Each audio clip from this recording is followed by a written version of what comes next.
All right.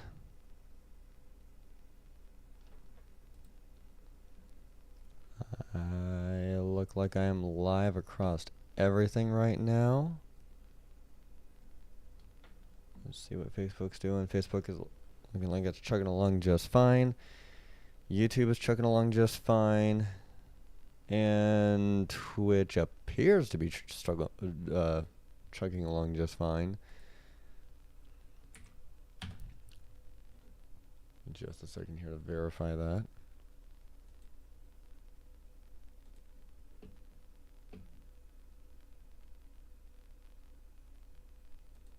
I look like I'm way overblown. Turn down the brightness of my light a little bit here.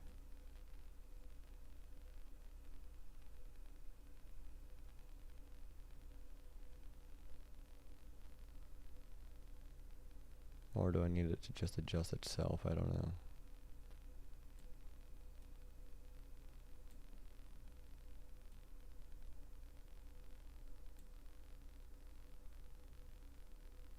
Hold on, my beanie's crooked.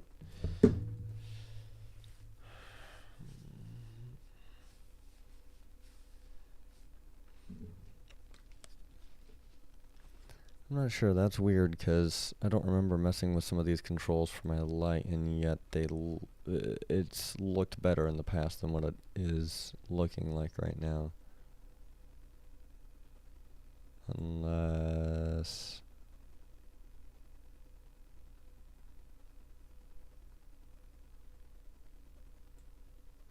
Let me see if turning off my lights helps.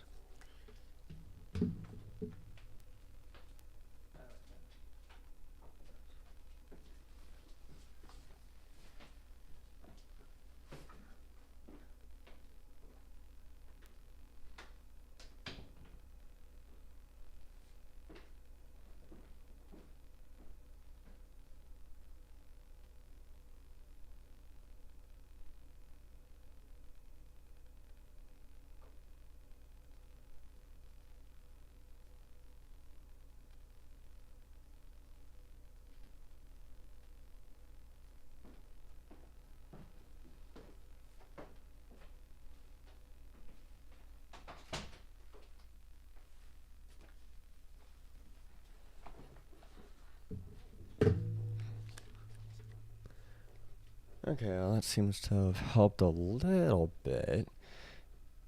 Screw it, I'm gonna run with it. Actually, that seems to have almost fixed it. Yep, okay. I'm gonna go with that. Okay. Anyway. Yeah. Okay. That's about as good as I'm gonna get it for right now, I think. Anyway, intro. My name is Blake, and this is my show, Live with Ebs. Stems from the name of my e-commerce business, Ride with Ebs, which I will go ahead and pull up here real fast. Because as of right now, let me double check myself here real fast. Yes, okay. So, I've officially got 4 products on my website right now. I will go ahead and pull these up real fast. And look at that. We have got, so this product, the electric air pump and the hydration pack, obviously if you've been watching for a little while, you already know what this is. These are pre-orders. Basically I need a certain amount of orders in order for the manufacturer to ship them with my branded logo on it, being Ride with Ebs. And then the beanie and the jacket are they're print to order. Got my business partner and model right there modeling the jacket. You can check that out here real fast. Got multiple sizes to choose from and whatnot, and she did an awesome job. Shout out to Jay. I'll be working with her very soon with her modeling career. And then of course we've also got embroidered beanie. I don't have any content yet, but of course I've been testing it out every day so far, and it's been working awesome for me. This is 4 wash cycles now, and I do laundry once a week, so on average. So, it's still holding out awesome for me, definitely. And the way I'm doing this right now is that these products, specifically the print order products, they are meant right now as essentially riding gear. Obviously, I'm not expecting anyone to ride with a beanie on if they're wearing a helmet like they should be. I've already addressed that on the show in the previous episodes. But the name the name Ebs, I it's a made up word as far as I know. It means nothing except, for the sake of my business, it is electric bike, scooters, and skateboards. That's why I have the jacket on there, the hydration backpack that contains every tech item that I uh, have with me on a regular daily basis, and of course the electric air pump, which doubles as a battery bank and triples as 2 sources of light. Obviously, good gear to have for riding electric bikes and scooters, but also just good gear to have in general with you on a regular daily basis. So these products are meant as a way to help fund the business to actually get electric bikes and scooters and skateboards. Me and my business partner, I've got the ideas, and he's got the skill set to, whenever we get the profits going, whenever we get the revenue going, to actually be able to build said electric bikes, scooters, and skateboards ourselves. Or is the electric air pump and the hydration backpack sourced from a manufacturer? Yes, the answer is yes. But at the end of the day, we at the end of the day, I'm not just a nameless, faceless factory that's just hawking cheap garbage on the internet, that you buy once, and you can never get any support on them or anything like that. At the end of the day, I'm looking to build a brand similar to Apple, similar to Harley Davidson. At least in a macro sense, that is going to be a trusted brand. Like if you see Ride with Ebs on it, it's likely to be a trusted brand. It's likely high quality, everything like that, or at least usable quality. If I'm not going for like Louis Vuitton or Ferrari or anything like that. I'm not. This is what it is electric bike, scooters, and skateboards that are federally street legal without needing license, registration, or insurance, to be ridden around, commuting locally, urban and residential areas. And the whole premise is to, as it says right up here on the top right here, it's to help reduce driving dependency, help reduce car dependency, and everything like that, in the sense of, just in general, helping everybody be as safe as possible on the streets, and really fighting against this car dependent society that we in America, and apparently coincidentally enough Canada, have built. It is doing more harm than good, and it needs to be reversed. And I figured the best way to do that, to at least start and help a business grow in a world where cash is becoming worth less and less. Content is absolutely king, and so that's what I'm here to do on the internet. I strive for once a week. I missed last week because I've got a lot of other things going on, but I will be. I get articles all the time because I've got my eyes and nose pressed up against the screen for keeping up with news surrounding this industry as far as electric bikes and scooters and skateboards are concerned. And I have a couple of cents to put to these topics and I figured that, me being a videographer first, and have been looking to use my skills to create my own content. So figure what better way to do that than just to pick out articles that fall into the industry that I've gained a recent passion for, and put my 2 cents on it. So here we go. First article that I have right here, as a matter of fact. I'll zoom in a little bit here so that way, not that much.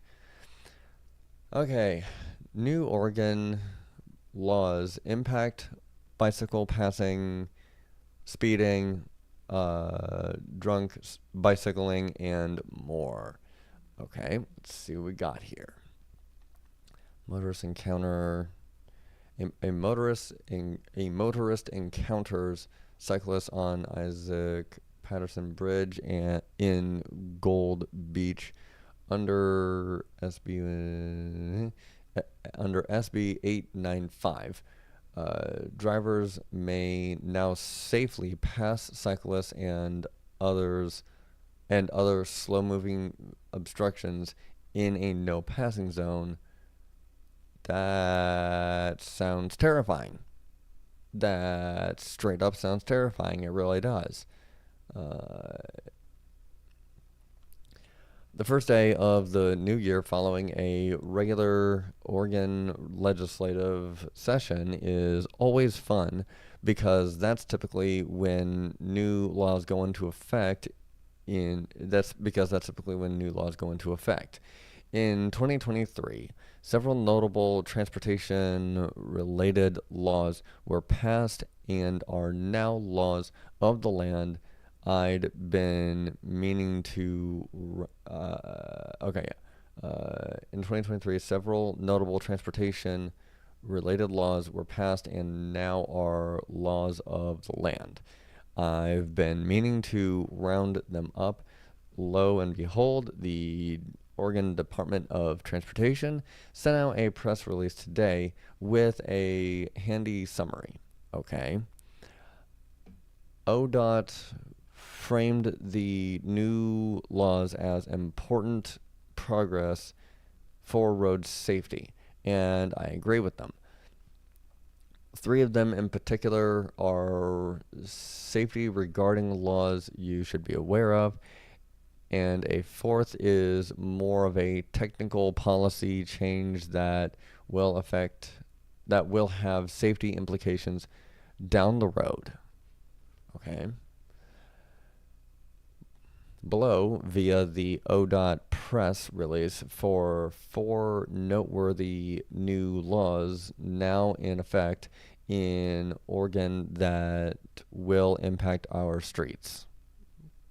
Let's go. HB 2095.5 gives all cities in Oregon the authority to use mobile photo radar for traffic enforcement as long as they pay their own operational costs, and removes limits on the number of hours it can be used. Wait, did I read that right? Gives all cities in Oregon the authority to use mobile photo radar for traffic enforcement. That's weird. Enforcement, as long as they pay their own operational costs, and removes limits on the number of hours it can be used. I don't know what. The bill also allows cities to lower the speed limit on certain streets up to 10 miles an hour before the statutory speed, but not less than 20.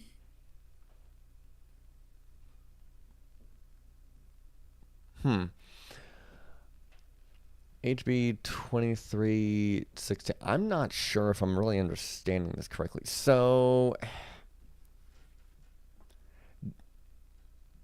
do they mean like, gives the authority. So they're talking about police authority, I hope, to use mobile photo radar. What the hell is mobile photo radar? I have no clue.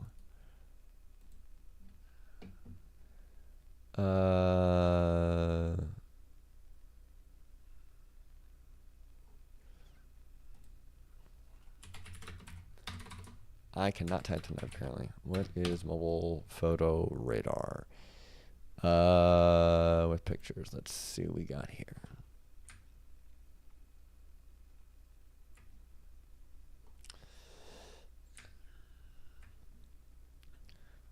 What is photo radar? Photo radar is an automated system that uses camera technology to detect and capture images of vehicles exceeding the speed limit.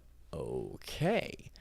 It serves as a tool for traffic law enforcement aiming to reduce speeding and enhance road safety. Okay. Again, I don't even need to read the rest of that. Again, I've said it before on the show, and apparently it needs reiterating because it's not being understood. Capturing a photo or video of somebody speeding is not going to keep them from speeding. You know, not to get political right now or anything, but that is the equivalent of putting up a gun-free zone sign on a school and thinking that that's going to stop bullets. It does not. It does not work. There needs to be physical incentive for drivers to slow down. Narrow streets, for example. Maybe putting in, trees that, don't make. I'm not necessarily advocating for, blind corners and blind curves and everything like that. But if you're coming up to a four-way stop that has sidewalks and crosswalks for pedestrians, then those crosswalks need to be essentially super wide speed bumps for vehicles. Or whenever a pedestrian hits the button at the crosswalk, whenever the light turns green, that should also make steel, metal, or concrete bollards go up that will physically stop drivers, even if they are too busy texting and driving to pay attention to the pedestrians. Catching a driver on camera does not stop drivers from speeding. It just, okay, yeah, sure, fine. They may or may not get caught down the road, but as I've also gone over on this show, during previous live streams, cops usually don't care about watching video of a crime after it's already been committed, especially something like speeding. If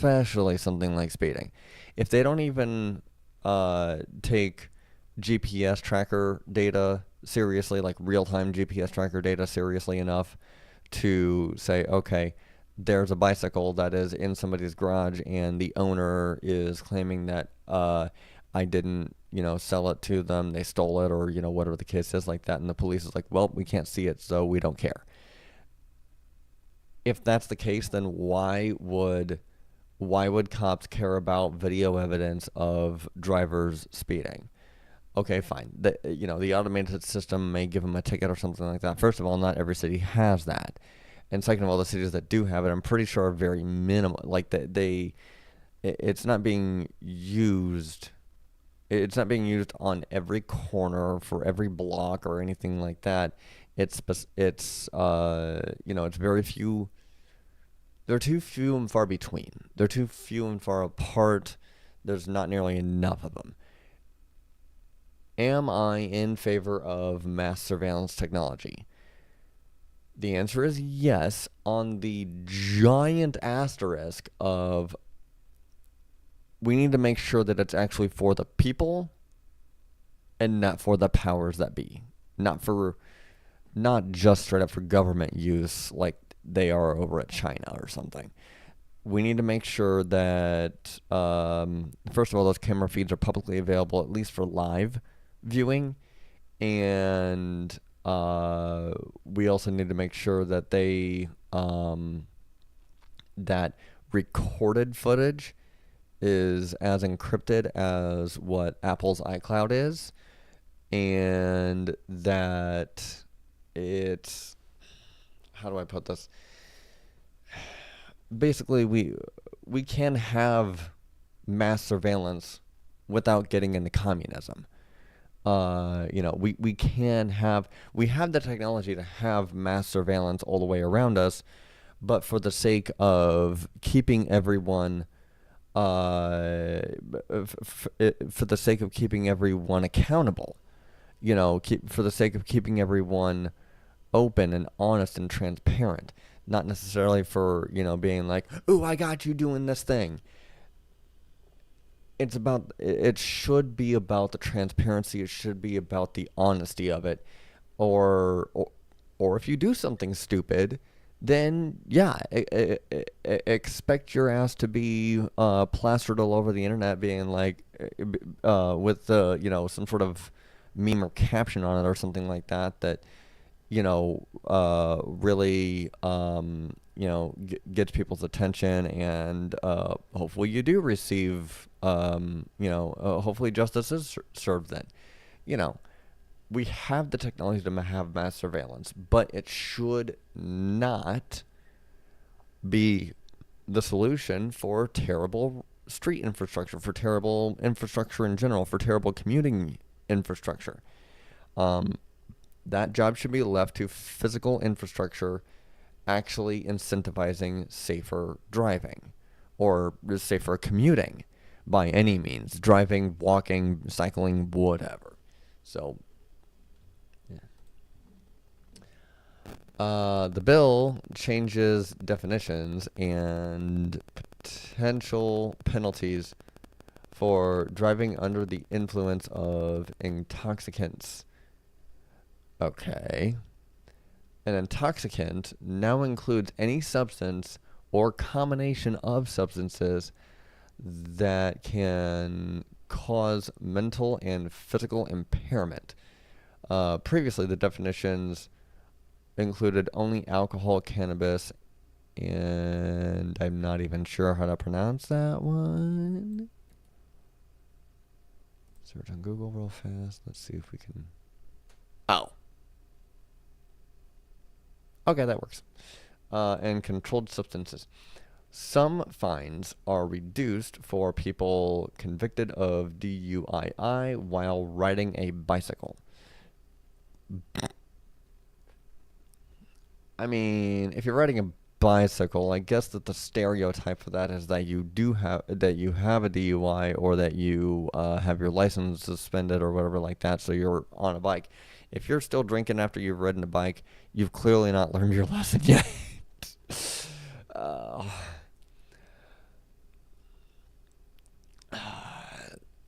HB 209.9. The bill makes a variety of changes to transportation laws, but notably updates ODOT's safety routes to school.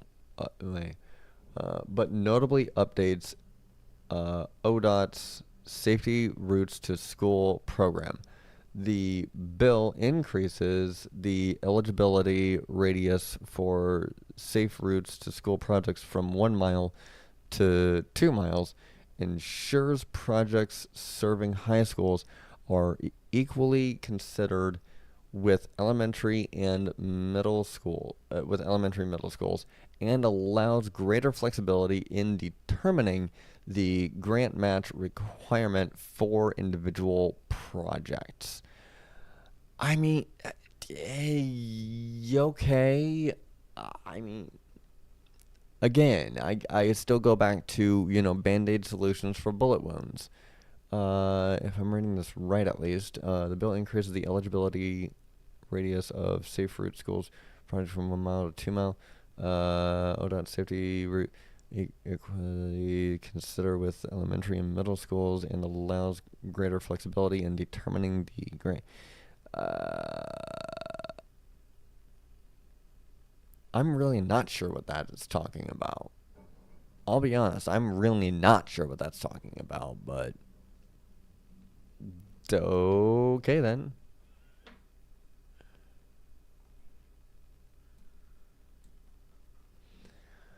Okay. SB 89.5 allows drivers to pass in no passing zone if the driver encounters an obstruction, including a bicycle or other vehicle traveling at a speed of less than half the posted speed limit.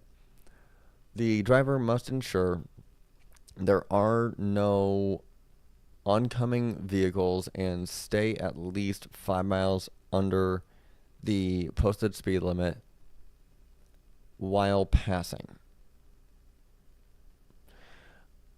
Okay. Last I knew. Okay, so let me make sure we're all in agreement here real fast. Last I knew, it was the dotted lines that make for passing zones, and the solid lines you're not supposed to pass those. And if there's a solid on your side of a 2-lane street, then you're not supposed to pass. If there's a dotted line on your side, then you're allowed to pass. And last I knew, the idea was that, if you're going up a hill, then you are probably going to have a solid line on your side because you cannot see over that hill to see if there's any oncoming traffic. That's just my very ignorant understanding of, when to expect to have, a solid line versus a dotted line, a passing zone versus a non-passing zone on the street. Allows drivers to pass in no passing zone if the driver encounters an obstruction. Okay. So I've actually heard this argument as to where if you as a cyclist, scooter, skateboard, whatever the case is like that, if you are not able to go the speed limit, and I find that funny because in all honesty, your average speed limit through an urban area is going to be like 30 miles an hour. On average. Yes, I've seen 40 miles an hour. Yes, I've seen 45 miles an hour. On average, the posted speed limit through urban areas is 30. I think I might have done 30 on my Scott Addict street racing bike, like a few times in at this point now 6 years that I've ridden it. One of those years, I was riding my S18. But I think I might have hit 30 for a hot minute, a handful of times. And that was because of the fact that I was going downhill with all my gear on my back. And that was because of the fact that, I had the wind pushing me instead of, the wind was assisting me and everything like that. I was pedaling crazy fast. I was all the way to my hardest gear. And I was just going for it. And I'm pretty sure hit that speed. It can be terrifying. It can be terrifying. Pure adrenaline for that moment. But I'd be lying if I said I wasn't a little scared of if I need to stop or if something happens, I am screwed. So, but I've hit that from time to time. So, with that being the argument of, if you can't ride the speed limit, then you are the obstruction. And that mostly comes from drivers. And the only thing I will say to that is that I can't really argue against that, except for one thing. Again, I go back to terrible infrastructure. obviously, I've seen people do, 45 miles an hour in a 30-mile-an-hour zone. How do they pull it off? Well, the infrastructure's made for it. If you've got 3 or 4 lanes of traffic through an urban area, and you've got nothing but green, green, green, green, green all the way through, and very little obstructing you except for one lowly cyclist on the side of the street. And let's say that it's heavy traffic, but traffic is still flowing at that time. Happens to be that once in a while, once in a blue moon situation. Then yeah, you're gonna be an obstruction for the vehicles behind you, because they are supposed to give you, what was it, 3 feet of space to be able to pass you safely, which some would argue that 3 feet of space isn't always enough to keep us cyclists safe, to help us still feel safe on the streets. Especially, if you're a massive semi-truck that's carrying a trailer load of cars on you, and you're doing 40 miles an hour, and I can barely maintain 15 miles an hour on my tiny-ass bike compared to what you are driving, then give me at least 6 feet of space, please, please, please. I promise I'm going as fast as I possibly can. It's not my freaking fault that the infrastructure sucks. So, that's just one of those things where I'm ultimately going with this is that, okay, drivers are not allowed to pass in a allows drivers to pass in a no passing zone. I cannot tell you the number of drivers that I've seen try to pass me, and they wind up damn near getting into a wreck, a head-on collision with another vehicle because they thought they could pass me, and they just gunned it around me. And it could have ended very badly for them if they weren't paying enough attention, or if the vehicle decided to suddenly swerve and not grab enough traction to be able to actually make the second turn back into their lane. So it's one of those things where I get it, but at the same time, chill. Literally just chill. There is very little in your life. There's very little in this world that is really worth doing that. What's this button? I just now noticed it. Oh, wow, dark mode. Freaking,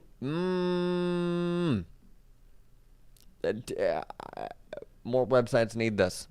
More websites need this right here. This freaking thing right here. I love it, I love it, I love it. I wish more websites have it. Why don't more websites have it? If you noticed here real fast, not that one. My website's all dark. I did it that way on purpose. Like, literally, I actually did it this way on purpose. And I want to eventually create a button somewhere around here that actually allows me to give, you as the customer, you as the visitor of my website, the option to choose between dark mode and light mode. But I want to make it so that it's, default dark, and if you want to turn it light, you can.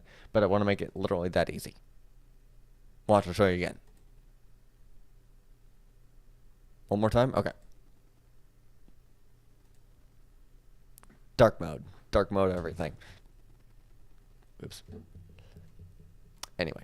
So, yeah, no. Am I in favor of this? Yeah, not really. Drivers are already doing this. Let's be honest with you. Let's be honest for a second. Drivers are already doing this.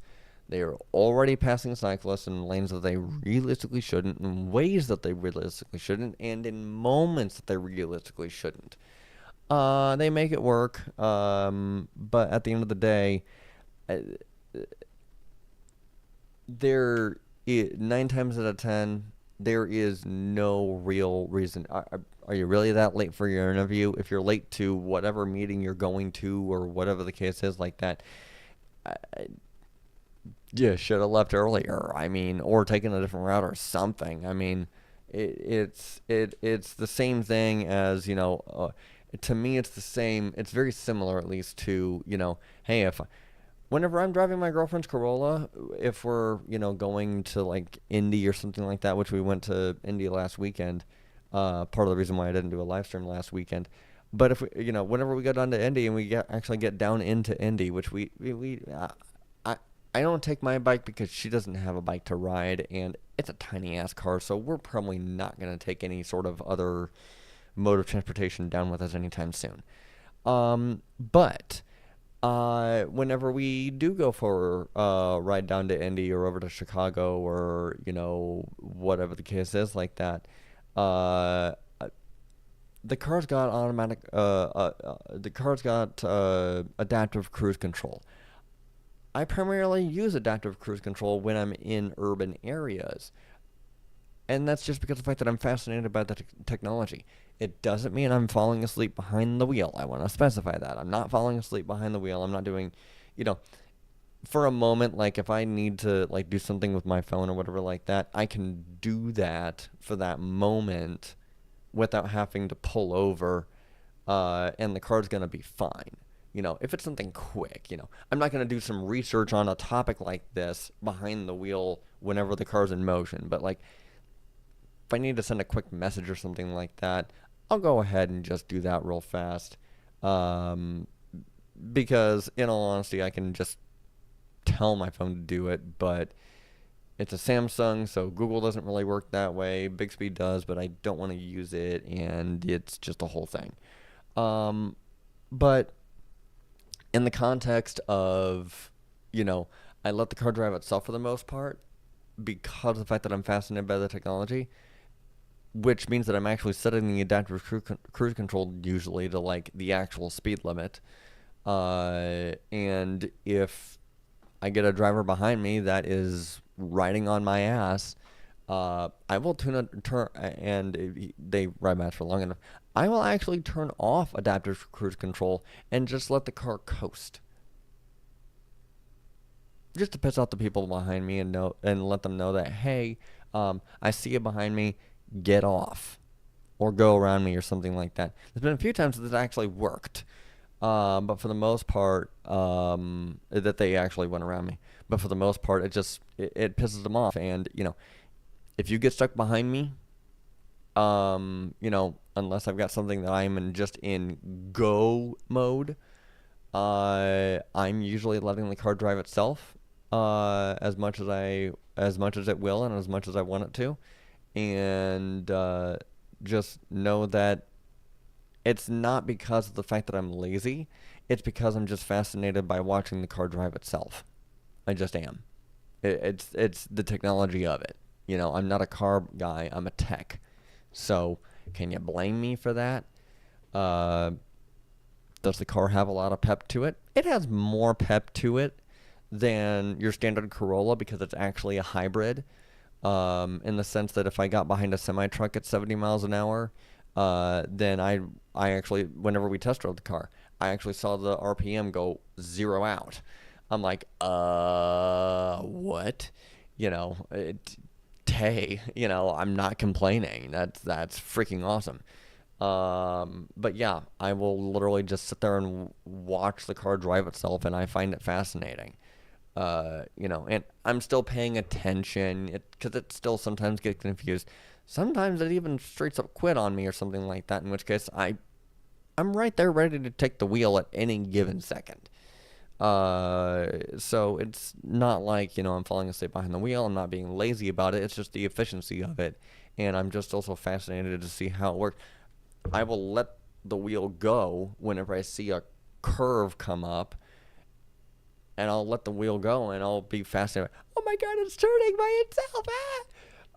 So, that's just one of those things where it's the efficiency of it. And because at the end of the day, driving is still a tedious task. And then, on top of that, it's also the matter of, just also the safety aspect of it. If I happen to have a medical episode behind the wheel, and I don't have the car on adaptive cruise control, it's going to just plow right into the car in front of it. But if I do have adaptive cruise control on and I happen to pass out and the vehicle ahead of me has stopped, it will come to a full stop. It will, 9 times out of 10. So, that's just one of those things where grateful to have the technology whenever I want to use it and it works and everything like that.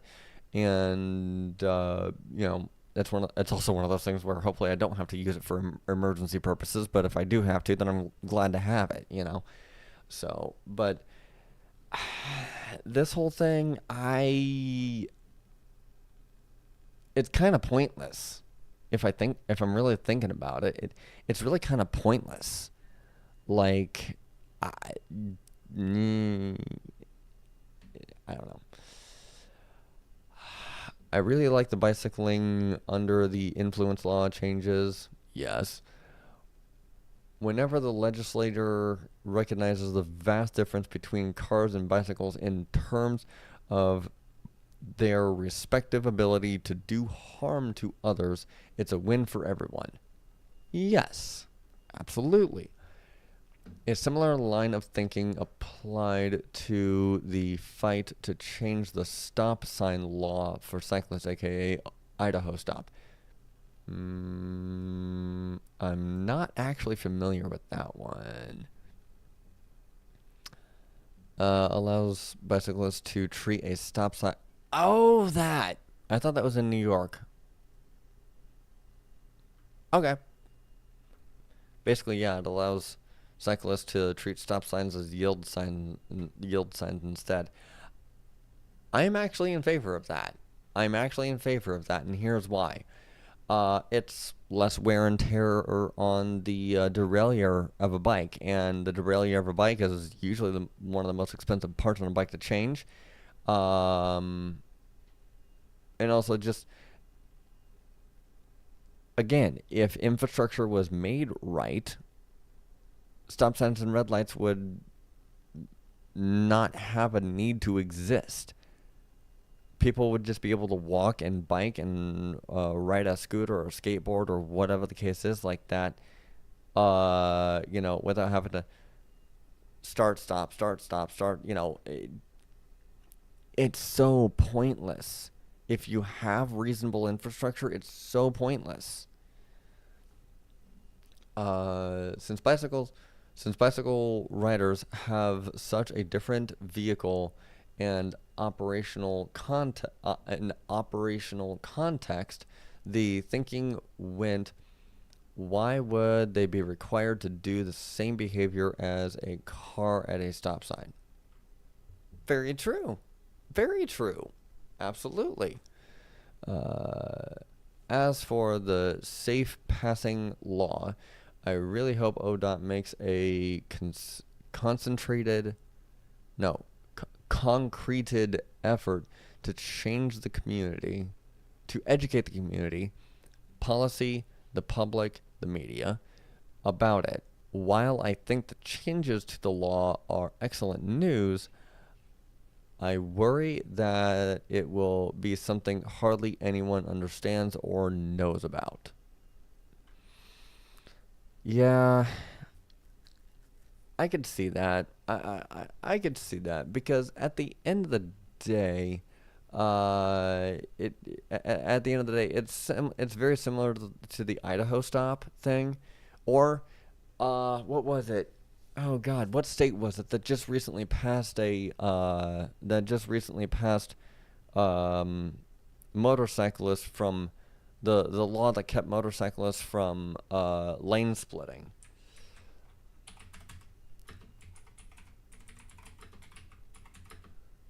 Made legal.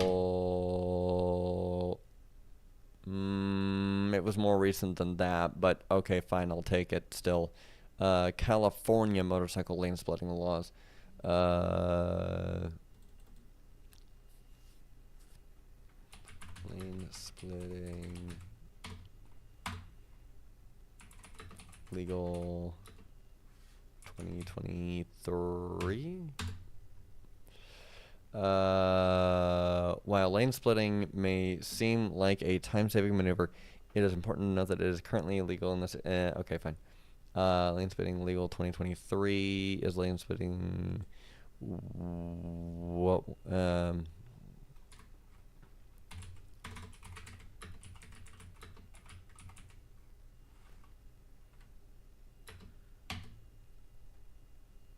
What state made lane? As of 2022. Okay, so it was California. Okay, yeah, it was California. So yeah, but even whenever they made it legal, I got a bunch of YouTube shorts. Whenever I was doing YouTube, I'm not doing YouTube as a viewer hardly anymore. I'm weeding myself off of it. I'm figuring something else out because a lot of content creators that I like are only on YouTube. So I will be figuring something else out. It's a very much a personal matter, but I may go into it later on at some other point in time. But long and short of it is that whenever, well, long and short of this one specifically is that, oops, is that there was a bunch of motorcyclists that were lane splitting. I assume it was in California because it was basically a short that was promoting the fact that that there were a lot that there were a lot of people that didn't understand that. There were a lot of drivers like, hey, you can't do that, that's illegal, and the motorcyclists were like, no, it is actually legal now. It is very legal now. And they at first didn't want to believe him or whatever the case was like that, and it took them a few back and forths to be like, okay then, and so, but I look at it kind of like that in the sense that I've lane split in the past. I say that assuming that I'm not going to be under arrest or anything like that because, again, cops don't want to arrest people for committing crimes even whenever they've admitted to it or whatever. They have to see the crime being committed basically. So good luck on that, 5-0. But no, I've technically lane split in the past, but it wasn't lane splitting on purpose. It was really just the fact that I was trying to make a left-hand turn, and the street that I was on was like a multi-lane street road hybrid type deal, and I wasn't able. Basically, I either lane split between a few cars for a little while because I was going too fast, whenever some cars were slowing down for the red light, or I try to make the turn. I try to shift lanes and wind up potentially rear-ending a car, which, I don't know if you know this, but physics dictate that I would be in pain and the car would have a scratch on it. So, it's one of those things that I'm like, I lane split a few cars. Didn't really mean to do it, but anyway. And of course, not to mention, here is HB 3014, the bike bus bill that also passed in 2023. We covered this one in depth, and it remains to be seen how and if it is a big impact on how schools spend education funds. I look forward to tracking it and reporting back. You know what? I'm going to go ahead and open up this. That's not what I wanted. Open link a new tab. Here we go. Okay, bike bus bill. Because I've only got like realistically 1, 2, 3, 4, and then a few bookmarked posts from X to go through. Bike bus bill. What do we have here? Can I? Well, I mean, yeah, technically, but not really. But yeah. Okay. Let's see what's going on here. I'm actually gonna bike bus bill, bike happy hour. Okay, it looks like it's in Portland. Okay, in open letter to Peabot. Hold on a second, I gotta get something to drink real fast.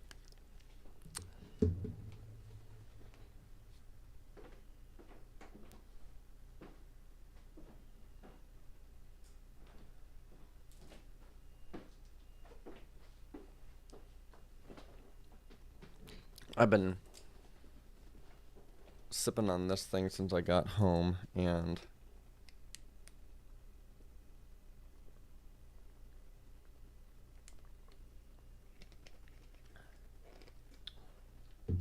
I'm really glad I got it because, oh my god, I've not really been treating my body very well at all lately. Whole mess of details, some of which I'll probably go over eventually, but suffice it to say that eventually this space will no longer be this space. I will no longer be podcasting, doing a live stream from my apartment, if everything goes smoothly next week. Anyway, okay, so new bike bus coalition pushes for safer school. So this is one post from September 1st, and it keeps on going back, it looks like. Yeah, so I'll just go ahead and read the latest one, I guess.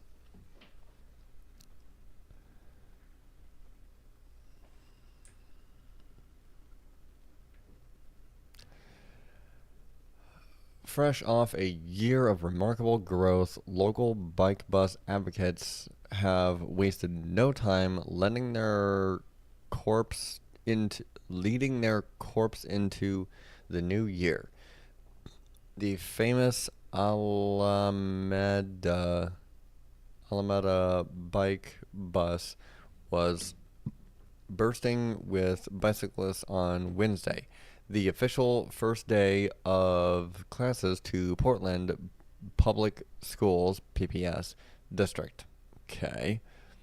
But while a dozen bike buses flourish across Portland, they'll have to look somewhere besides PPS to fund the bike bus organizers and other related expenses.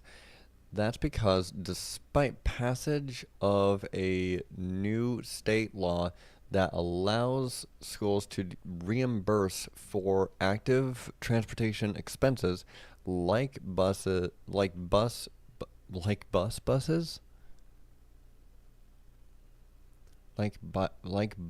buses, walking school buses. I don't know if that's a typo or if I'm just not understanding a term here. I really don't know. Ah, yes. How's it going, Sean? Happy to have you here as always. Thank you very much for the support. What do you think, dude? Buses. Do you think that's a typo, or do you think I'm not understanding a term here? I don't know.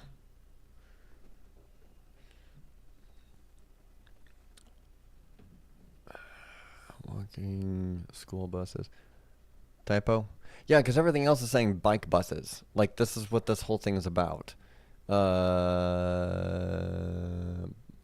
safer bike bus. Where the hell did it go? I'm not saying a bike bus. Here we go. Mana bike bus. Everything else is bike bus. But that's not capitalized like bike bus is. I don't know. Whatever. Walking school buses. Buses. I don't know. Crossing guards and so on. PPS says they have no plans to end their current practice of spending their entire share of state school transportation funding on TriMet passes. Okay. Under a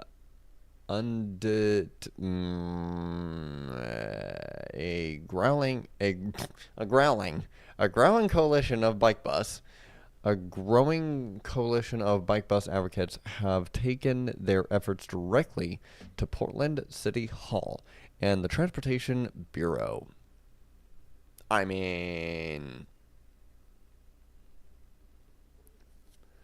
so, but yeah, no, that one. Let's see what else there is. Oregon governor signs bike bus bill into law. What do we got here?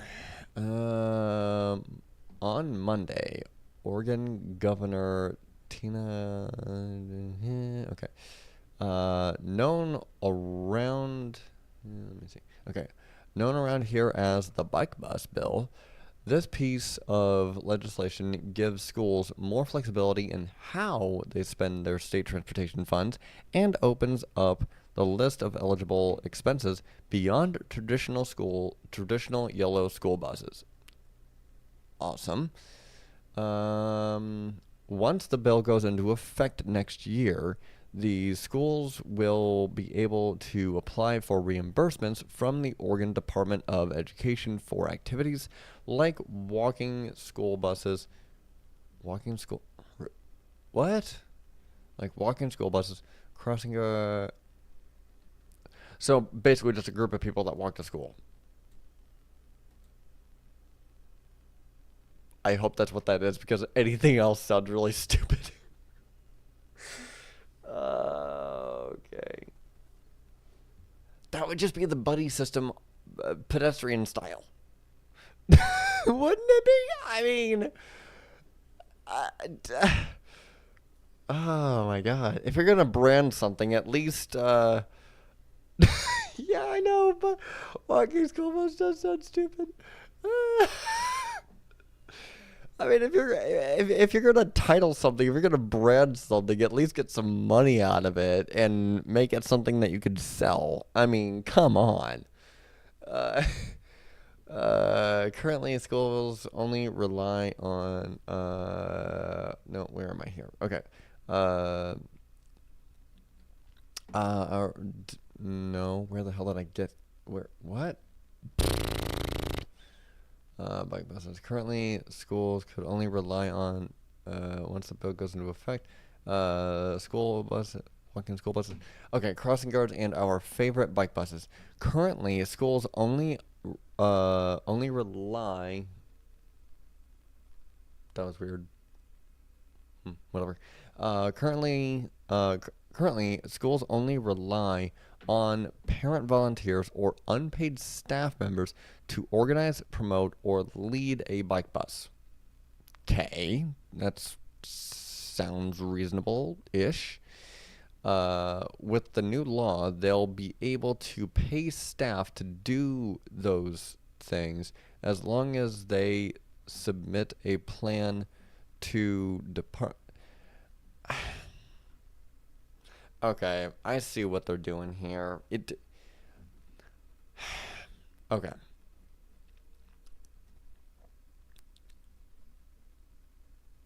I didn't quite understand where they were going with this statement until I read this one here. Rely on parent volunteers. I'm sorry. If you're a parent, you're not volunteering. You're just being a parent.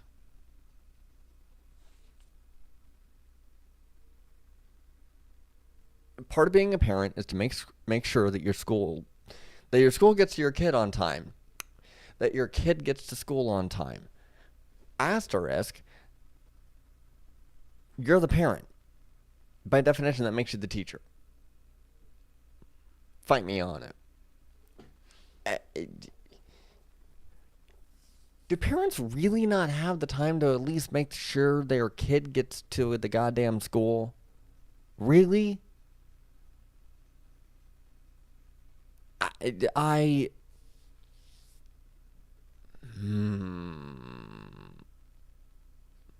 You're already dropping off. You would already be dropping off the kid to school and have basically zero time with them while they're in school because you're at work supposedly.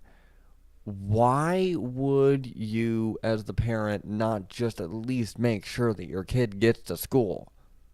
That is valuable time. That is extremely valuable time that you should be bonding with your child. I I don't get it. I really don't get it.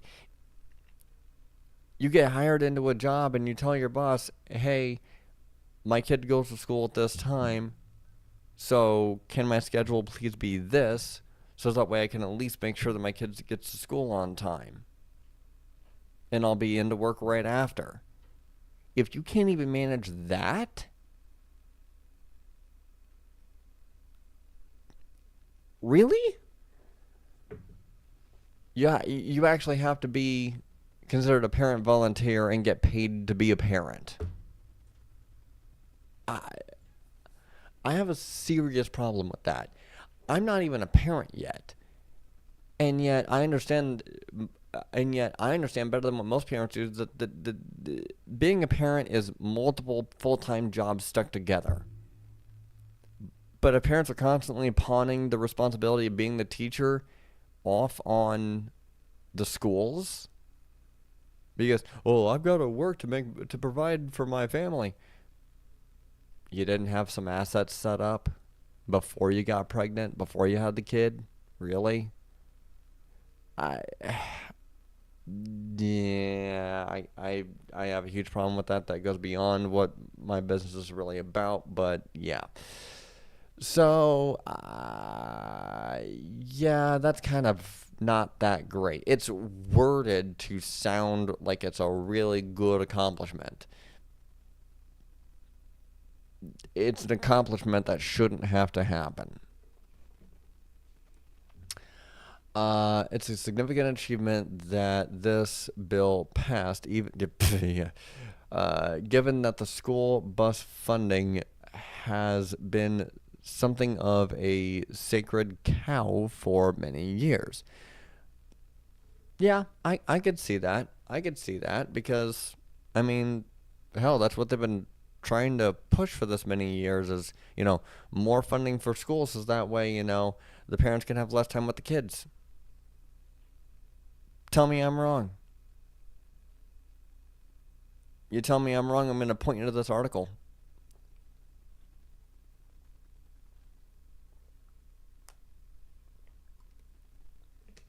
Anyway, this is going down a wormhole that I didn't really want to go down. Um, it's also a testament to the power of the viral bike bus phenomenon. Really? It's only a phenomenon in America because America's like, oh,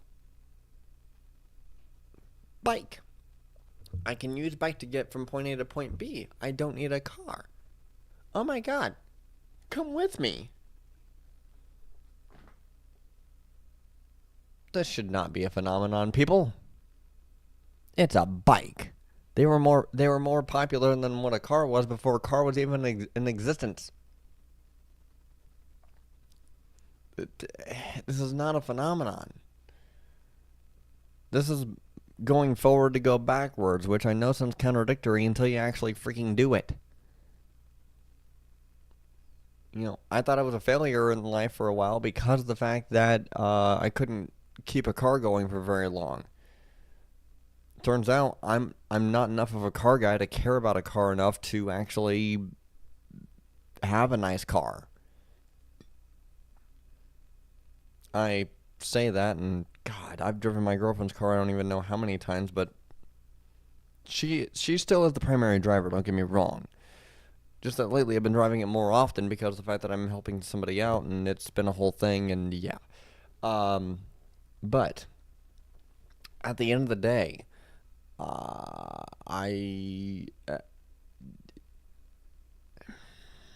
I that's as far as down that rabbit hole as I really want to go right now.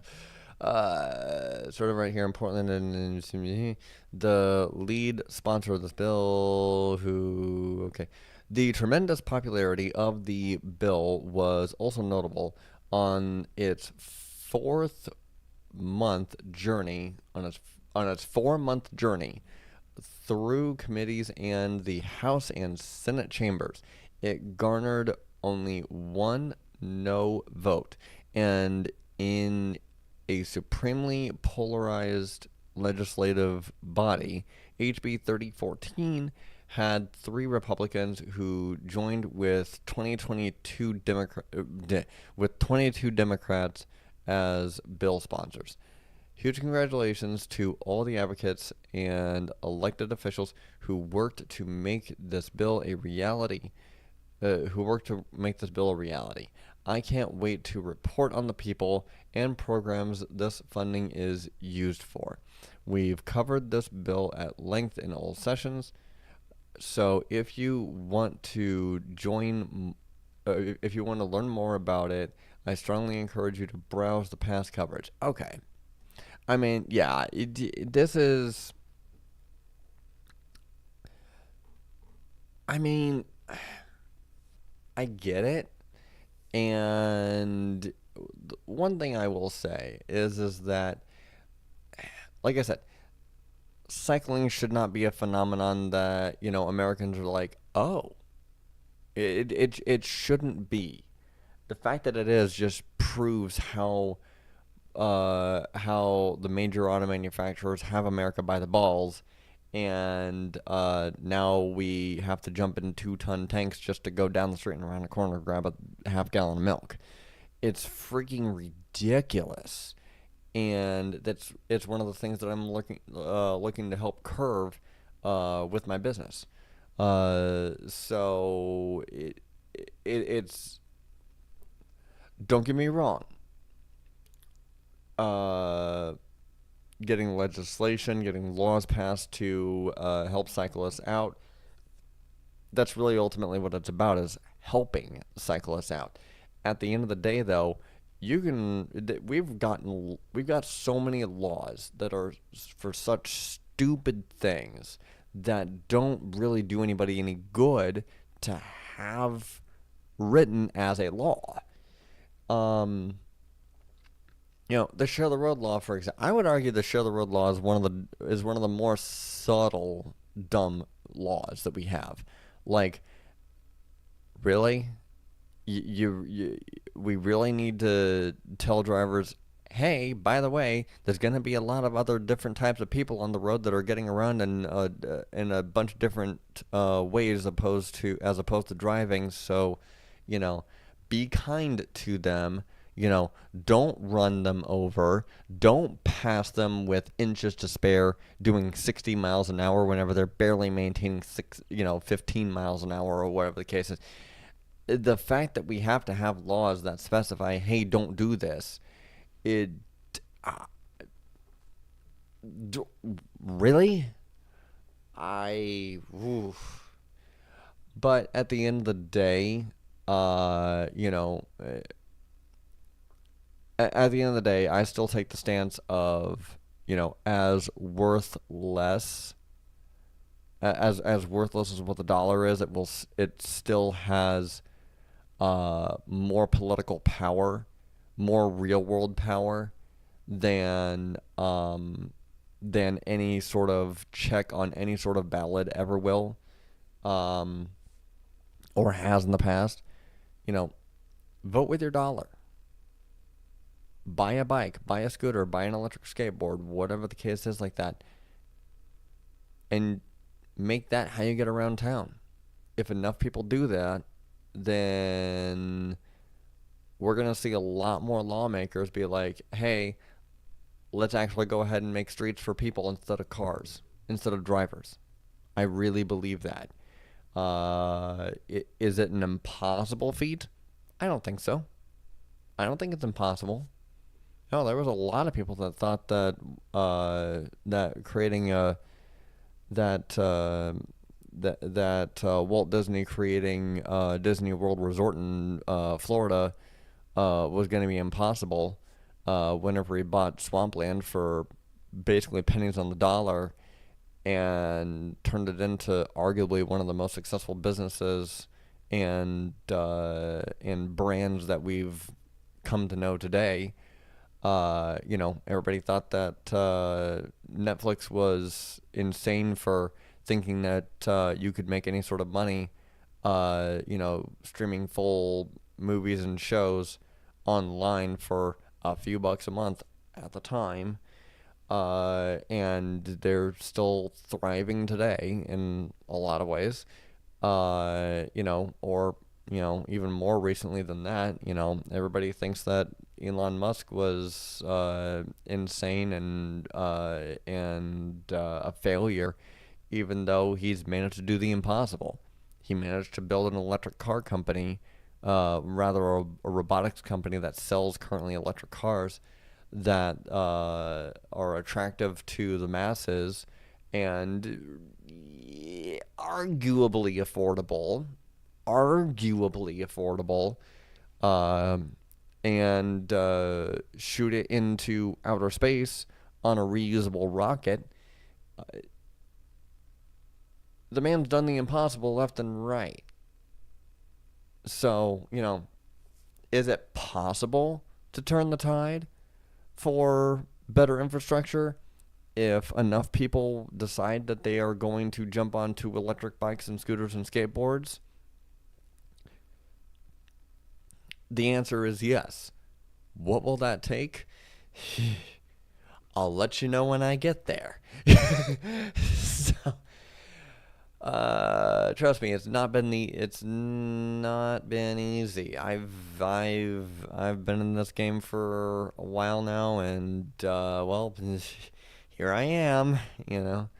But at any rate, okay. How long have I been live for now? I've been live for an hour and 11 minutes. Yep, hour and 11 minutes exactly. It looks like. I will accept that. Okay.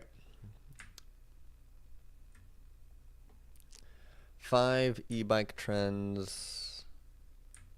I'll go ahead. Yeah, 5 e-bike trends we expect to see in 2024. All right. What better way to preview 2024 than to ask Velo's editorial team for their predictions, hot takes, and wild and weird theories for the season coming. This story focuses on e-bike trends for 2024. These trend predictions come from attending a range of e-bike centric shows over the years. I would love to go to one of these electric bike shows. I just would. I'm surprised, honestly, that they're not at CES. Maybe they are, and I just don't know. It's possible. I'm just saying. I just don't know.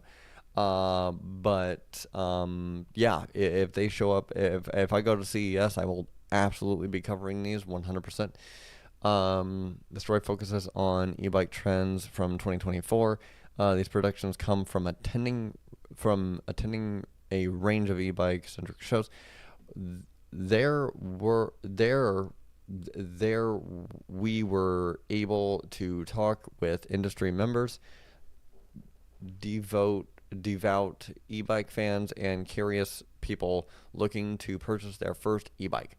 Stay tuned for our thoughts on tech, training, culture, and racing from the worlds of road, gravel, e-bike, and beyond.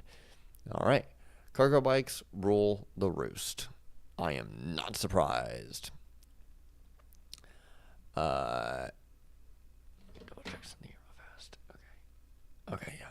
No, we're still good. Okay. E-bikes are the fastest growing segment in the cycling industry. I am not surprised.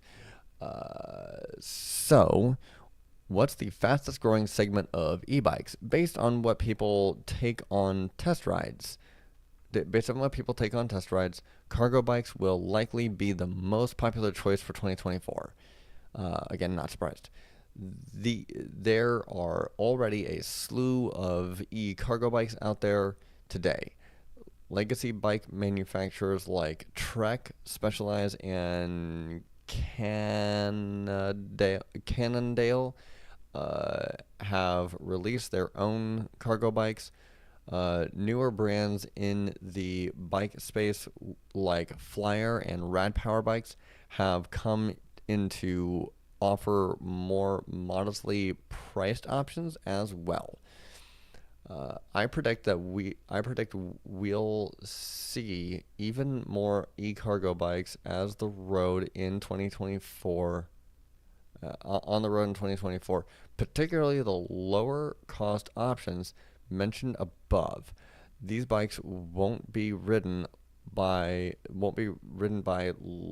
long time cyclists, but more likely by people who have never previously considered themselves cyclists.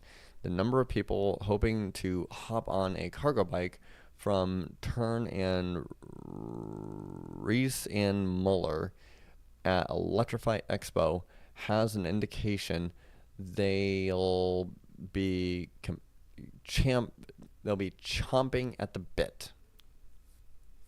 Okay. Don't be surprised if you see a FedEx, UPS, or Amazon branded cargo bike riding the bike lane too. We have seen that on the show, as a matter of fact. Not only are they better for the environment than an idling delivery van, but they take up a lot less space on the roads as well. Yeah. There will be lighter e-bikes too. Lighter e-bikes, lighter, yeah. E-bikes allow riders to go farther than they might otherwise on a standard bike. The trouble with these e-bikes often comes down to their size and weight, limiting folks who might live in apartments or smaller spaces from riding in an e-bike. We expect to see more and more bikes. We expect to see more and more people on lightweight e-bikes in 2024. Okay. What will these lightweight e-bikes look like? For most cases, we already have them. For most cases, we already have them. Many brands like Santa Cruz, Specialized, and Orbea offer lightweight commuter style bikes. These have smaller batteries integrated into the down tube, lightweight mid drives, or hub drive motors. Oh, come on. Really? You can't do that to me. You can't say hub drive motors. They're not motors. They are a hub. They are a hub. Stop it. And weights that come close to a standard bike. I wonder what the battery range on those things are, because my understanding is that the better that the battery is at giving you more range, the heavier it's going to be, unless there's some other type of element that we're using for batteries that I just don't know of yet. It's possible. I'm not sure. I wish I was more up to date on battery technology than what I am, but unfortunately, I just don't understand it. Like, I don't get it. I just haven't done a deep enough dive into e-bike batteries yet. So, and also, in all honesty, that includes a lot of math and just understanding, a deeper understanding of battery science that I just haven't dove into yet. So, at any rate, lightweight, mid drives, or hub. Okay. The ability to carry your e-bike up a set of stairs without throwing out your back is a huge selling point. Yeah. As is an e-bike light enough to put on your front bus rack, on the front of a bus rack, a lighter weight bike simply fits into the average person's life better than an average e-bike. That is true. Again, that goes back to if you live in a city that is considering even standard bicycles, let alone any other mode of transportation, as second class, as second rate, and as technically lower class. It's one of those things where, you go to any other, you go to any other developed country, you visit any other developed country, um, there is an actual evened out, we'll say. The ratio of drivers to commuters to cyclists and skateboarders and everything like that, and even pedestrians, it's way more skewed it leans heavier to the people rather than it does the vehicles, rather than it does the drivers, rather than it does the cars, trucks, and vans and SUVs and everything like that. It's it's one of those things where, if I obviously I'm an e-bike brand in United States, in America, and this is something that is going to be a painful selling point when we start looking into increasing the range. Because if there was anything that if there's two main focuses that I know that I want the business to focus on for electric bikes and scooters and skateboards, it is going to be the trackability of a bike, and it is going to be the range of the bike. That is, to me, that's like two of the most important things. Um, a very close second would be light gear, as in, excuse me, I'm already getting tired. Wow. As in, RGB, putting an RGB to a bike, making sure the headlights and tail lights, and we'll probably even throw turn signals in there for good measure. Um, you know,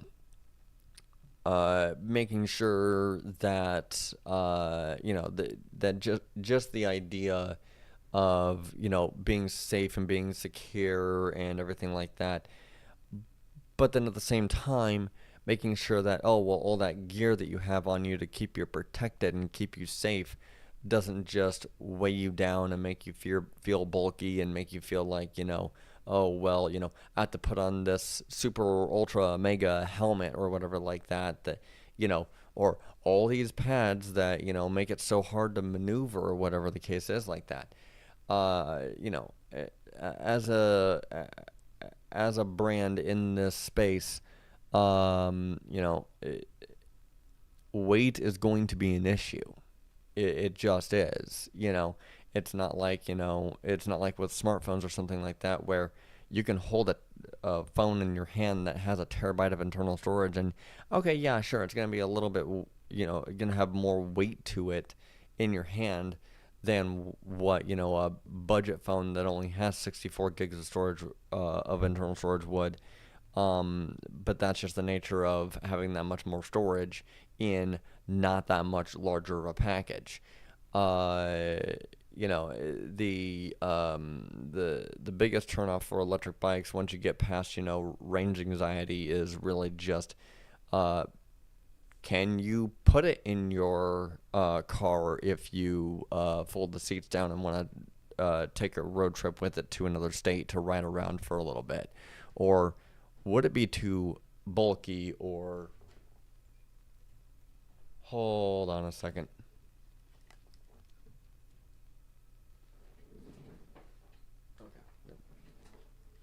Really loud neighbors. Um, or would it be too bulky to be able to do that with? That's just one of those things that uh, is gonna have to be really watched, essentially.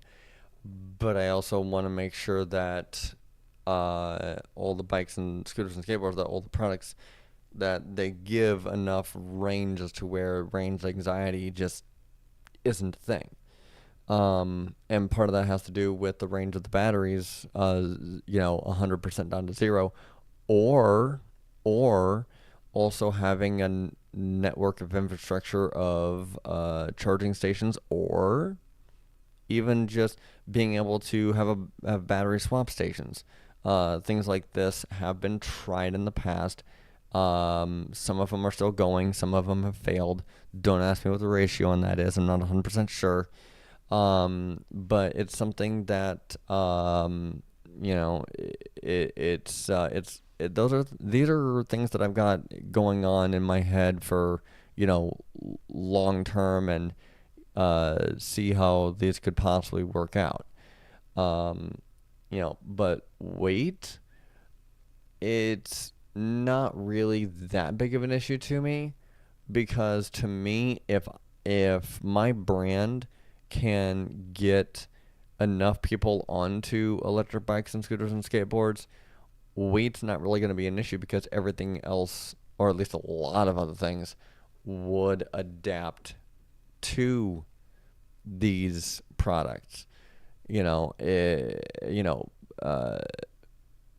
we wouldn't, there would be potentially even an increased demand, I would say, for, maybe nicer city buses, or even going back to streetcars and just upgrading the idea of a streetcar from being what they were back in like the early 60s, and upgrading them to what the Netherlands has now, where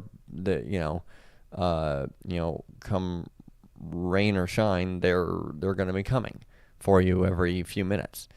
So I don't think that this is something that I'm going to be particularly worried about, because I think that given enough time, other things like, loading your bike up onto a bus, or taking your bike to work with you, or something like that, jobs can be accommodating as long as there's enough of a demand from the employees to to invest in the employees, is where I'm really going with this. So having a power promoter is nice too, but I predict many more will be happy to trade power for less weight. Okay, so the power thing, yes and no. For the sake of my business, I am sticking with 750 watts of output, which is what is, again, federally street legal without needing license, registration, or insurance. But also, it should be enough to get the average person just going. If you're 400 pounds or whatever like that, then you're probably gonna have a harder time going somewhere with that kind of output on the hub. But that's that kind of boils also more down to the minority that a product like this really just isn't made for. You know, these are for the average commuter that commutes locally and is fairly physically healthy and wants to stay that way. Because in all honesty, you do still get a certain amount of exercise with these things. It's not like you can just twist the handle and go.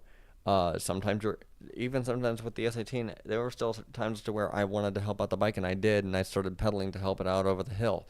That it was still an amount of exercise for me. Obviously, it's nowhere near the same amount of exercise as a standard bicycle is concerned, but the alternative is that the only exercise that I get driving a car is just foot pedal, and that's it. Versus pedal, pedal, pedal, pedal, pedal, pedal, helping the bike up the hill until I get over the hill and everything like that. There's still a world of difference between those two things. is my main point. So, uh, you know, powerful motor. Powerful hub rather. I'm gonna keep that power output at 750 watts. And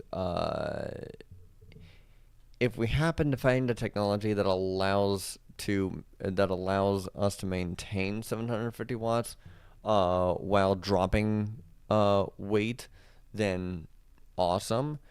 But again, weight is not really something that I'm really super hyper focused on losing on these products.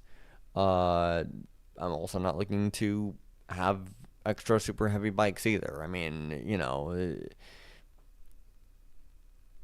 if they happen, they happen to lose weight, they happen to lose weight. I'm not looking to gain weight either.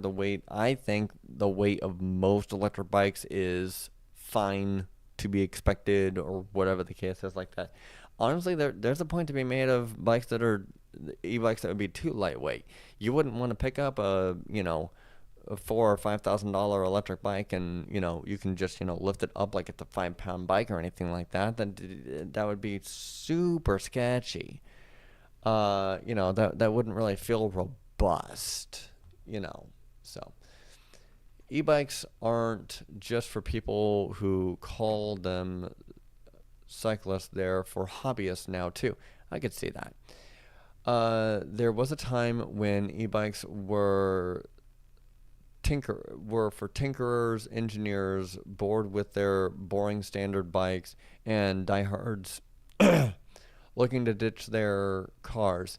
If anything, it is to be learned from my time talking with people at e-bike shows that's no longer the case. Good. I say good to that. I say good to that because that means that the idea is catching on more, and so we're having more people in the space advocating. Hopefully they're actively advocating for these type of things and this type of lifestyle change and everything like that. So representatives from brands like Ristrito and Super 73 pointed to a growing contingency of riders looking for a new toy. Super 73's riders were often new to cycling altogether. Okay. They wanted the convenience and form factor of a bicycle without the looks or more a grain looking e-bikes. According to representative, they don't expect riders to move more than short errand. They don't expect riders to do more than short errands or riders around the neighborhood. How Restrio described their average cycling was quite a bit different. However, their average buyer tended to see their e-bikes as toys and their average buyer tended to see their e-bikes as toys, a diversion from their cars and motorcycles.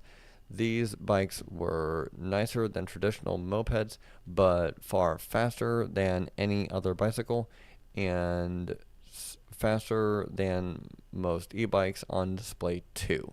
Yeah, the whole speed thing, to me, I make a big deal out of being federally street legal without needing license, registration, or insurance, so they have to maintain that they are, 28.6 miles an hour or slower. But the reality of it is that, like I said earlier, most posted urban speed limit signs are 30 miles an hour. So you're really not going to go much faster than that for that length of time, for it to really matter. That's just one of those things that it does really, you have diminishing returns the faster you go. The faster you go, the harder everything is working, and then all of a sudden, the next thing you know, you're having to come to a grinding halt whenever you get to that next red light. Well, the person that you just passed is at the same red light, so it didn't really do any good. That it's diminishing returns on that speed and that power. So it's kind of pointless to go much faster than 30 miles an hour through residential or through urban areas whenever they're realistically there's just not enough room to justify going that fast. Even if you're hitting, green, green, green, green, green, green, green, you're going to eventually hit a red light. And I've even seen those to where you hit green, green, green, green, all the way through. And eventually you wind up going so fast that you're getting up to the red light before it has a chance to turn green. Again, diminishing returns. So there is certainly a market for e-bikes for people looking for a car replacement. However, more and more people just want an e-bike to replace the bike they'd ride the neighborhood on a multi-use path or place next to their garaged Porsche 911 GT3 RS. Yeah. Meh. If you have a car because of the fact that you'd like to go on road trips or whatever like that, that is totally understandable. Most people are still using their car for everyday commuting, and they balance between the car and the bike. They can't really reason with those people, can you? E-bikes are getting faster. Just about every e-bike manufacturer I've found at E-Revolution and Electrify Expo made a powerful e-bike torquey to bring to made a powerful e-bike torquey to carry big loads up steeper streets. The difference is a growing number of e-bikes that speed past the class 1, 2, or 3 system. Yeah.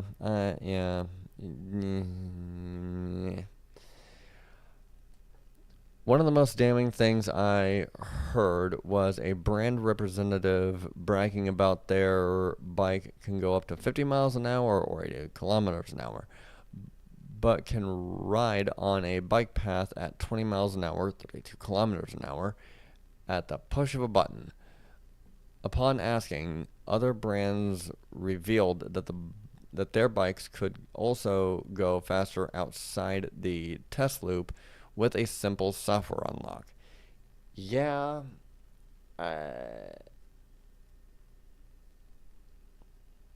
Question is, how much small dick energy do you really want to show off?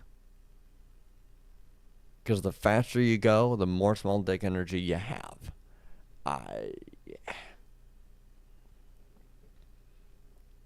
Because at that point, you're not just talking about commuting, which is what these things are for in the first place.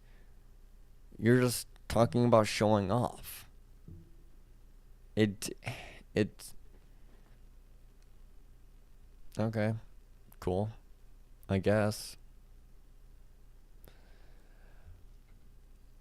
These aren't just performance-oriented bikes either. Some looked like toned-down motorcycles. Yeah, Suron. The Suron is badass looking, but it's such a niche product. Like it's not actually street legal.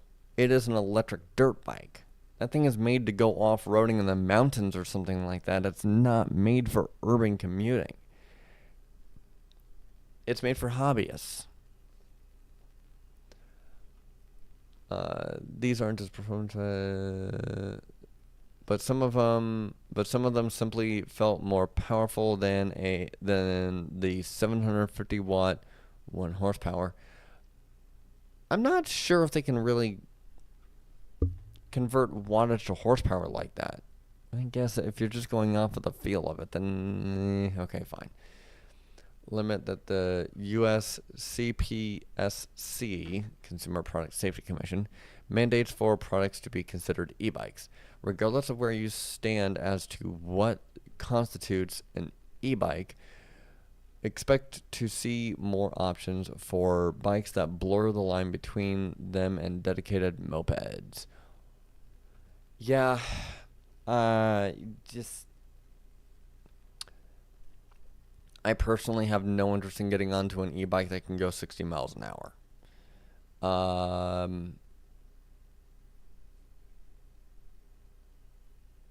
And if you as a customer decide that you want to buy an e-bike from me, and then you want to jerry rig it to go that much faster, or whatever the case is like that, if you want to jerry rig it to go faster than what it's really made to go, know that you're on your own.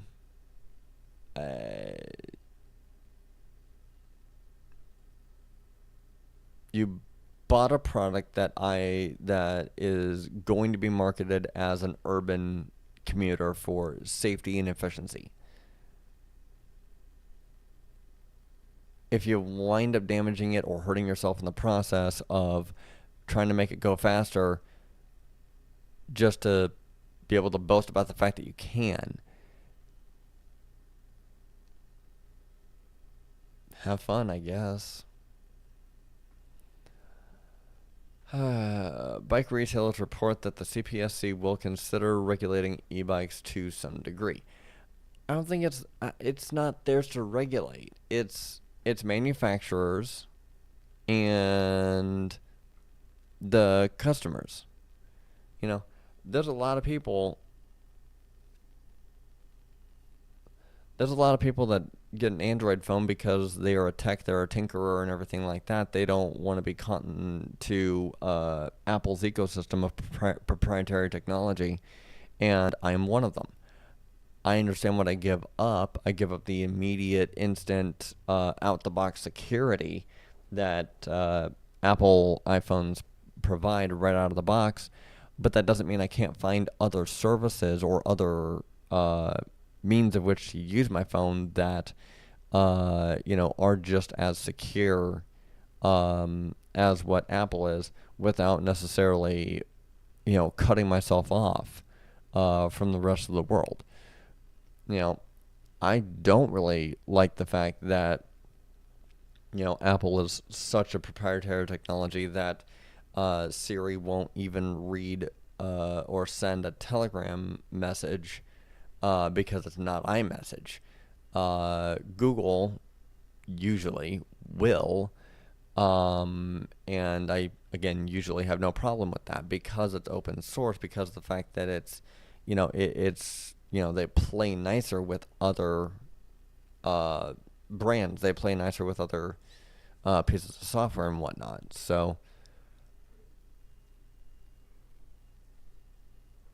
basically, it's one of those things that I don't think it really needs external regulation. I think that some people are going to be attracted to just the standard e-bike that is a commuter e-bike for around urban areas, and they're going to be super happy with just being able to actually give the bird to the gas stations as they go to work. That they're at least directly contributing to being more environmentally friendly. More, not completely. that they're going to love the fact that, hey, I get to cancel my car insurance because I don't have to use a car all the time now. Uh, you know, Different things like that. If you're getting into an e-bike for any other reason, don't buy from me. Don't buy from a brand that is boasting the same thing that I do. Go ahead and get a Suron. Expect that it's not going to be received by the general public positively all the time.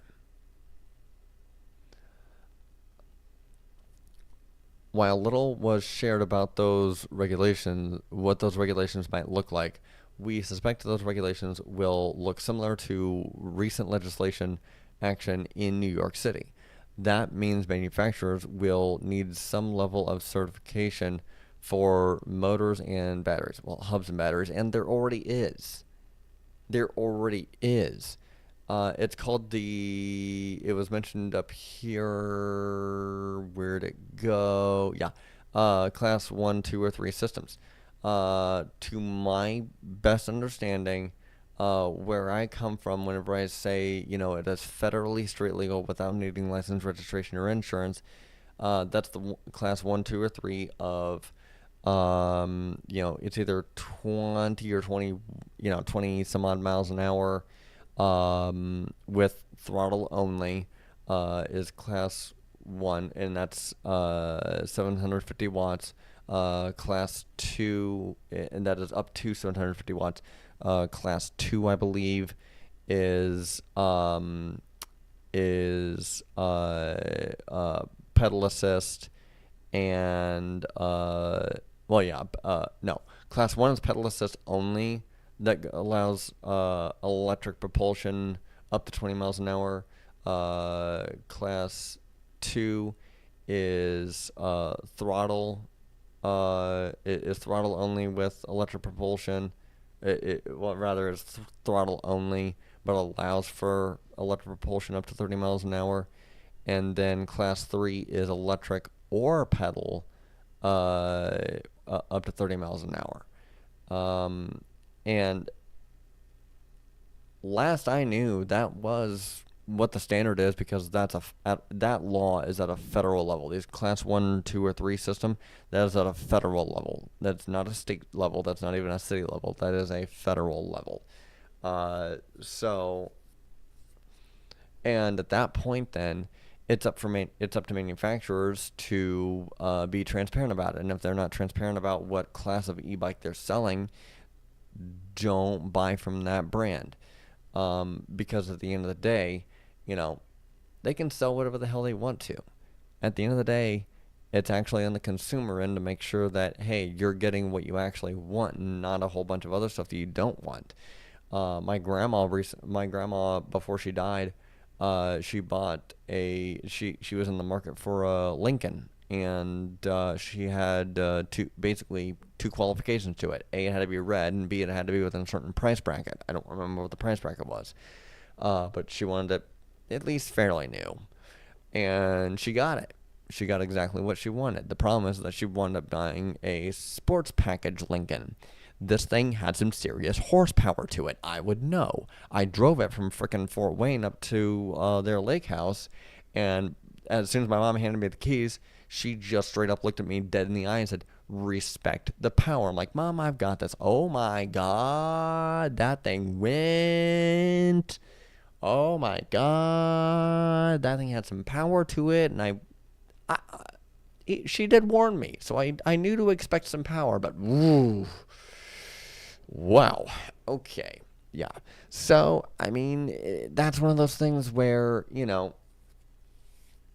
and my stepdad was on her kind of about it, and he was like, "You really didn't do your research on it, did you?" And she admitted that she didn't. So, as a consumer, as a customer, do your research. Make sure that you're otherwise, yeah, make sure that you're getting an e-bike that's actually federally street legal.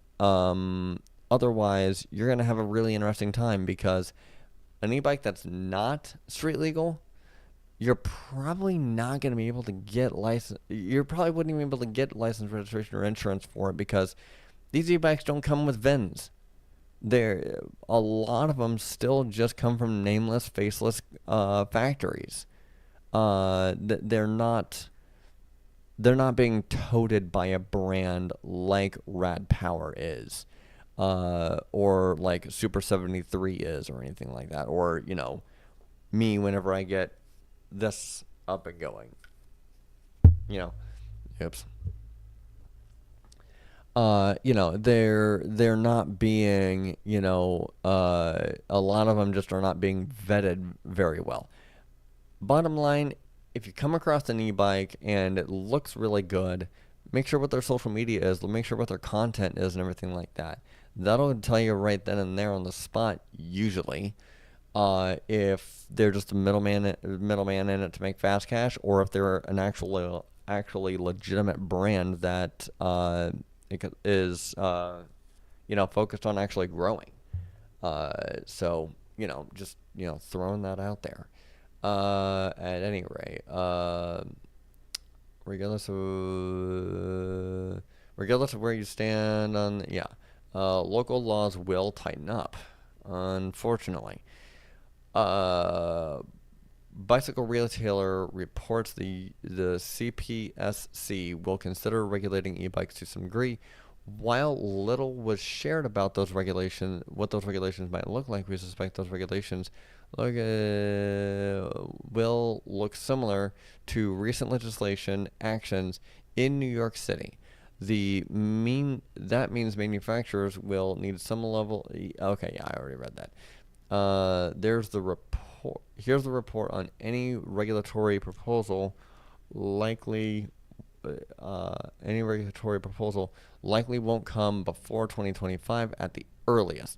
New York City was among the first to enact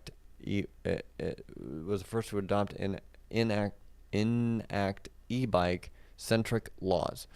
These ordinances now require new e-bikes sold in the city to certify to a UL 2849 standard that tests an e-bike's battery charger and hub. This largely came in reaction to all the fires caused by unregulated e-bike batteries on delivery bikes. Yeah. Other places, such as Huntington Beach, California, recently passed an ordinance allowing police to stop any cyclists riding in an unsafe manner. That sounds very vague. That sounds like a good way for cops to just basically be like, "You're being unsafe." I literally turned. This went as far as to confiscate bikes ridden by minors to stop the hooliganism folks are reporting. Yeah, saw that one coming from a mile away. Like this video if you saw that one coming from a mile away. Really. As reported by the voice of OC. It is important to note that while it can be a challenge to implement any type of regulation, it can be even harder to walk back those regulations. A lack of federal regulation will force states, municipalities, and local governments to step up to the plate. Whether those e-bike regulations end up making it tougher on cyclists remains to be seen. Okay, so they're just gonna entirely skip over the idea of consumers actually doing their research and making sure they're buying from a reputable brand instead of just a middleman. Got it. Not good, but got it. Okay, so, yep, nope. Let's see. Hour 54, almost 2 hour, hour 55, whatever. Okay, almost 2 hours into my live stream. I've got 2 more articles to cover and then a few bookmarks, and I'm probably going to stop it there because I'm Honestly, still, I'm getting kind of tired in all honesty. So, 11 p.m. Let's go. All right. Bike theft decriminalization as 9 out of 10 cases unsolved. Oh boy. Oh, I can't read this. Okay. I guess I'm skipping ahead to the last article, and then I'll go over some bookmarks, and then I'll call it good, and hopefully still have enough content. I don't know. New York City residents fighting planned deliveries to hub for e-bike charging.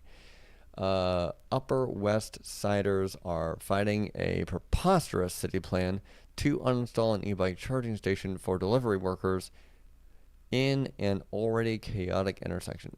Oh, fighting a preposterous city plan to install an e-bike. Okay, so they're planning on putting it in. But Upper West Siders, people who live in the Upper West Side of New York, are fighting against it.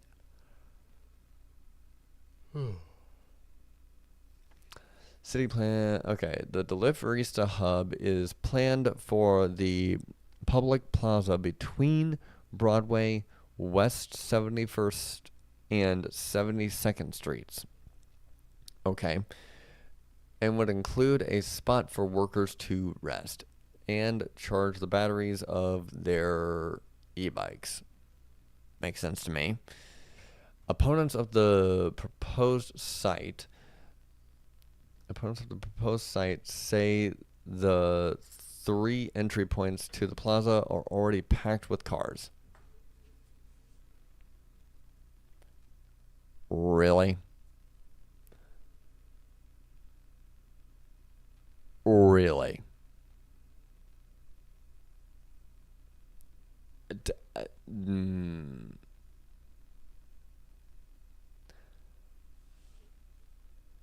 Why does the center of a plaza have cars in it at all? Oh, because people like to drive there. No, people feel forced to drive there and gotten numb to it. Fight me on it.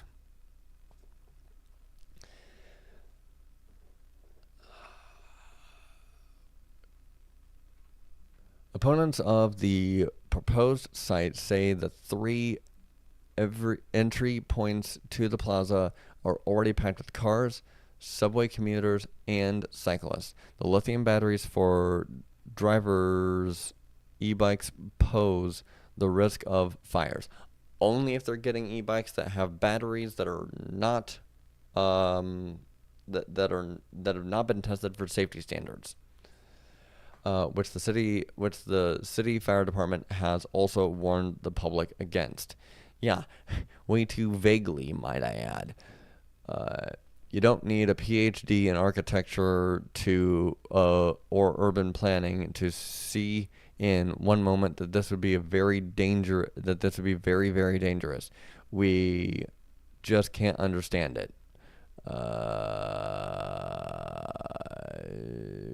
Co-leader of the West 71st Street Block Association said about the plan she called preposterous.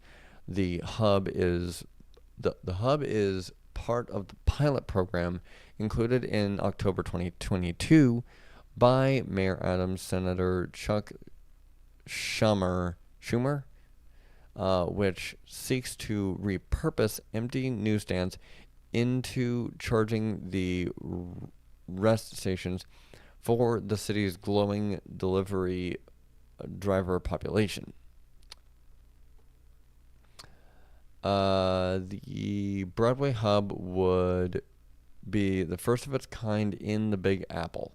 This month, the West 68th, 71st, and the West 68th, 71st, 72nd, 73rd, and 79th Street Block Association, the New York City, the NYC E-Vehicle Safety Alliance, and other community groups have renewed their efforts against the plan by writing elected officials and passing out flyers in protest.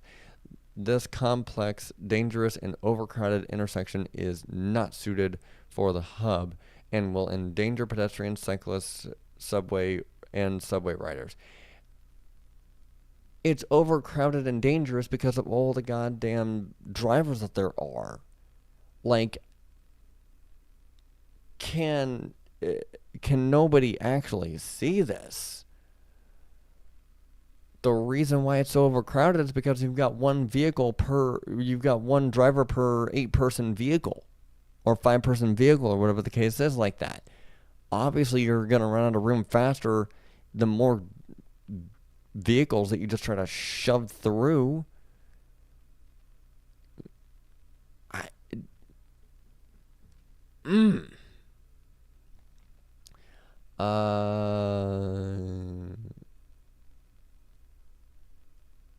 mean, yeah, that garage right there would be perfect. Or even just like build a hub right here. It doesn't have to be that big. If you're just charging things, if you're just charging batteries, yeah, sure, okay, fine. Maybe make sure it's kind of a shelter in the sense of, keeping the batteries at a fairly reasonable climate and, protected from water and wind and heat and things like that. But at the end of the day, it can't be that much bigger than your biggest hot dog stand or a food truck or something like that. This isn't, it's not like putting in a Tesla supercharging network that is, a multi-story thing and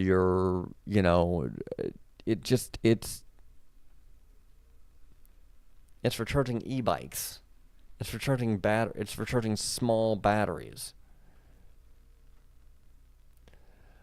The city parks department, however, is committed to ensuring that any deliveries to hub designs are safe for everyone, including delivery workers, pedestrians, and commuters. A spokesperson said, "We are listening to the concerns from the community and will present more formal design plans to the community board once they are ready." I mean, I wonder if they're getting any pushback from people who ride on a regular basis. Because if not, that would make sense. It would make sense. If you got a suburbanite mother that, transports her kids to and from, soccer practice once a week or something like that, it's sad, but it makes sense why she would be up in arms about it.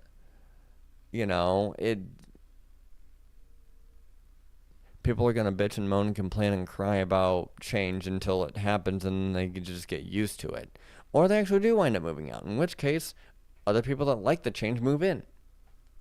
Simple. It's one of those things where people want change but hate change simultaneously. They want to keep everything the same, but then at the same time they don't want everything to stay the same all the time. One of the biggest wonders of being a human. Okay, I'm on my bookmarks and here we go. This is gonna be the last little bit, and I'm gonna sign off after this because honestly I'm just getting tired, and I also really had a hard time finding anything else to talk about this week, or even from last week. I've just had a rough week in general, but I'm gonna finish this up on a high note, hopefully. Yet another reason to support raised crosswalks. Oh yeah, because that doesn't even yuck. Okay. 20 centimeters plus of snowfall. Okay, yeah. 20 plus centimeters of snowfall, very low visibility, cars snowed in, streets not fully plowed, Uber slash Lyft difficult to hail. But you know what still runs just fine despite all of this? Trains! Beautiful. Love it. Absolutely. And I could see where that train's probably having no problem going. It probably will not get stuck in the snow.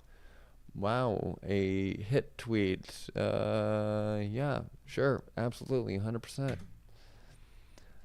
Oh yeah, this guy. Hey, TikTok. So it turns out running with a reflective vest at night is still a little dangerous. I got hit by a car. Mm-hmm. Came out of nowhere, and I did not win that fight. Mm-mm. The car has a broken windshield, and I have a broken body. Mm-hmm. But I'm in the hospital, and this is not a paid sponsorship for this hospital.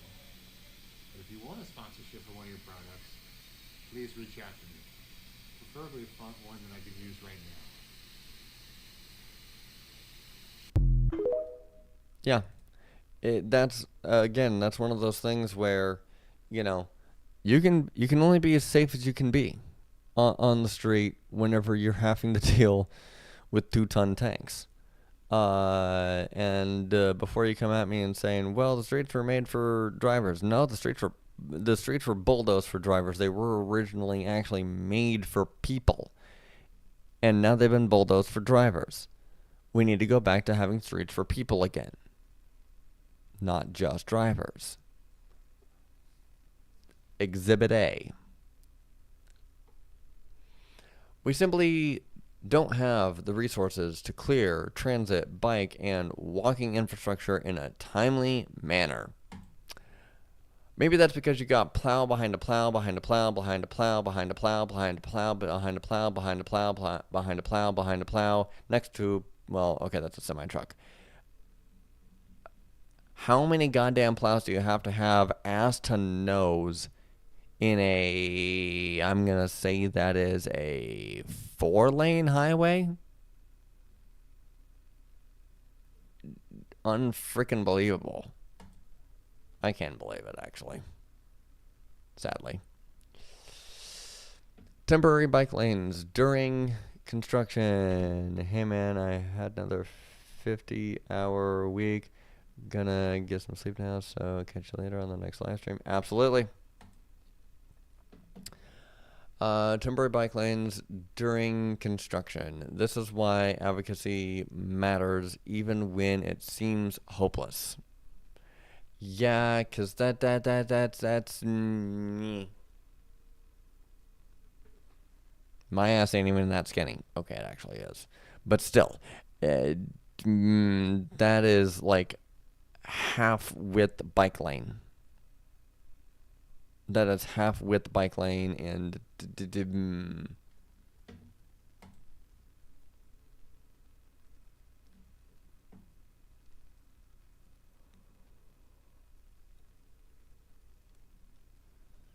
when elevating when yeah when ele elev elev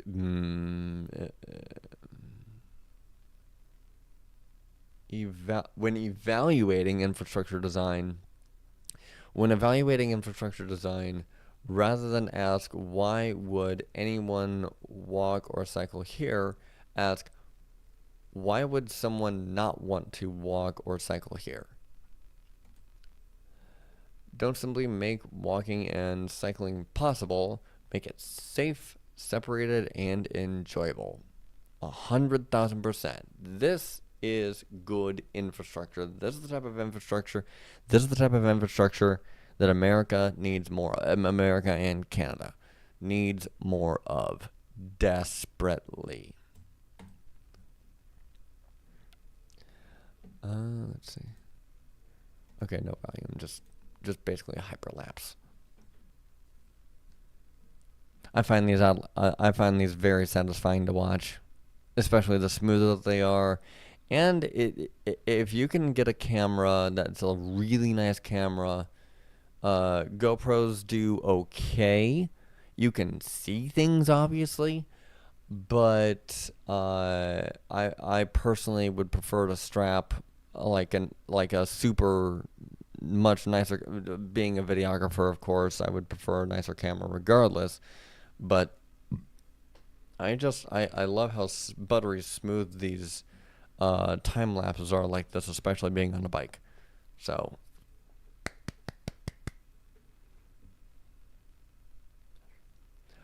our mobile future is not a given. The choices we make are not neutral. What society do you want to live in?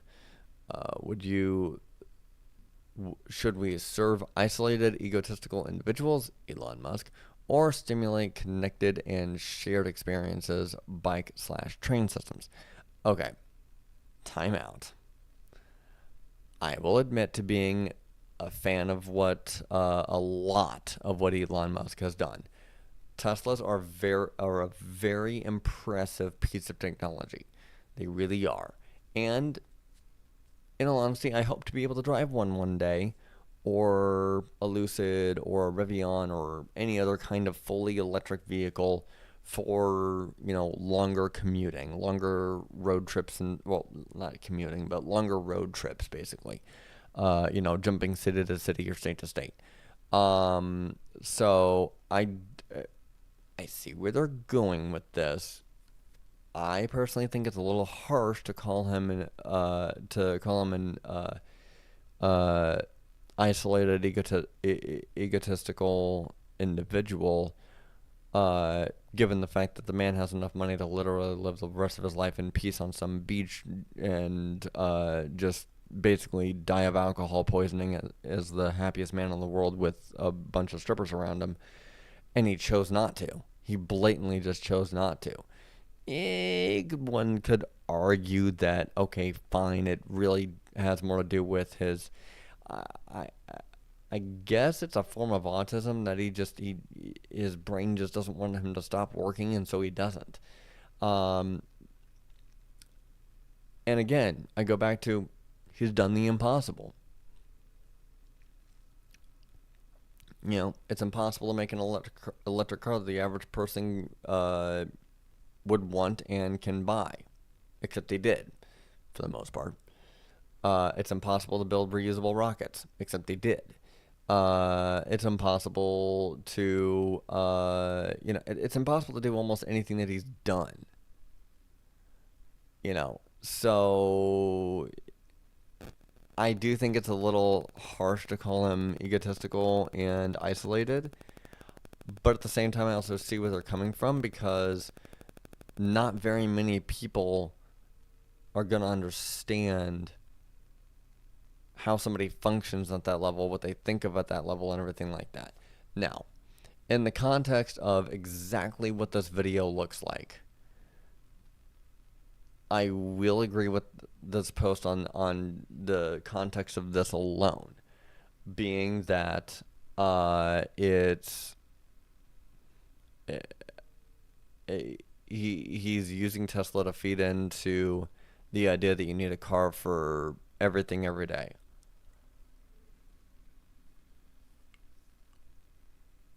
I mean,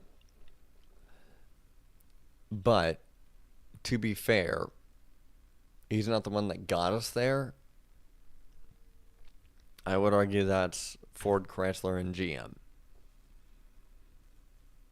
The big three automotive manufacturers got us there, got us here now, and I can't blame him for wanting to get into the tech space as a computer manufacturer that happens to make cars right now.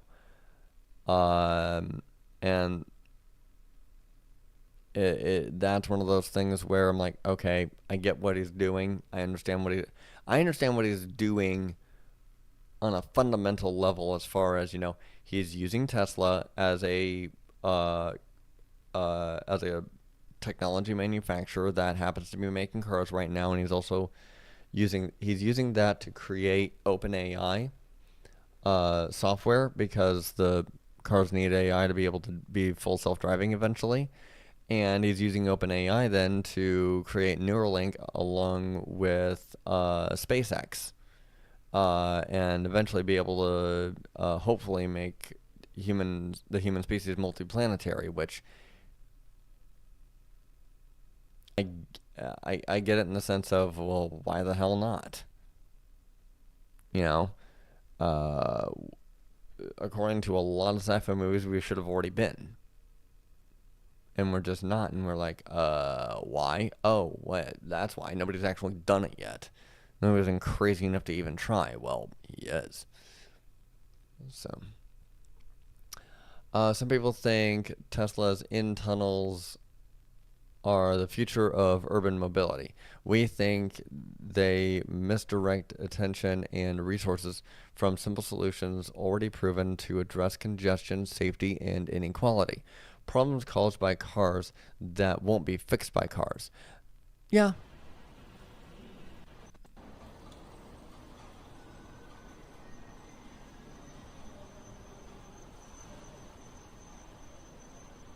Yeah, I agree. I agree. Although I understand, I also agree with this post. And I think this is going to be the last one. Nope, second to last one. Okay. Turns out you can take two kids to the swimming pool and back in January by bike when it's hammering with rain and blowing a gale. I assume that means wind.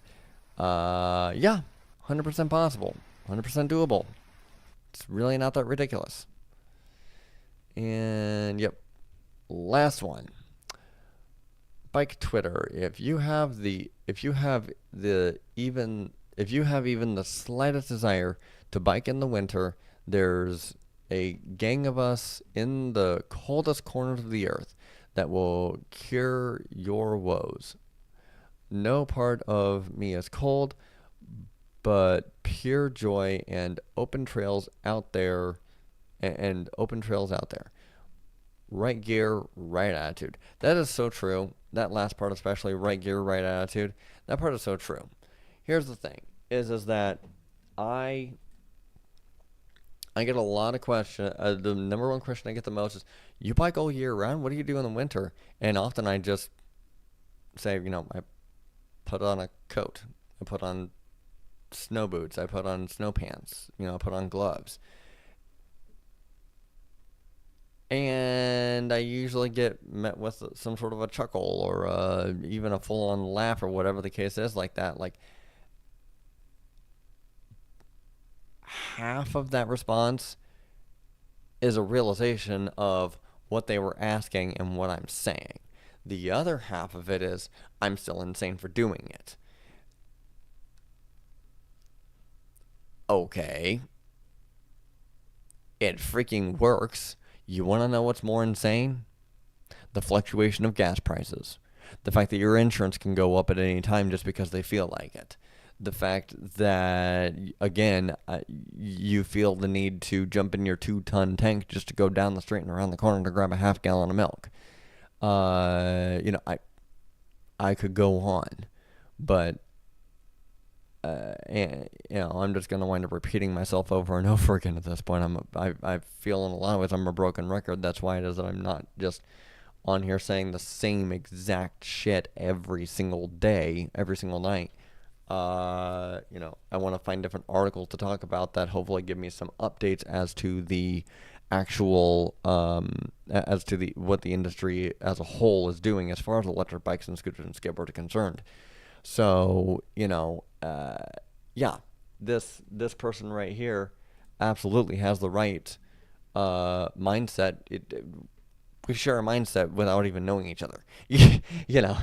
But that's just one of those things where, to an extent, if you don't mind, it doesn't matter. If you don't mind the cold because you're ready for it, because you actually have a coat that's worth it, because you actually invested in the right kind of gloves and the right kind of boots and snow pants and everything like that.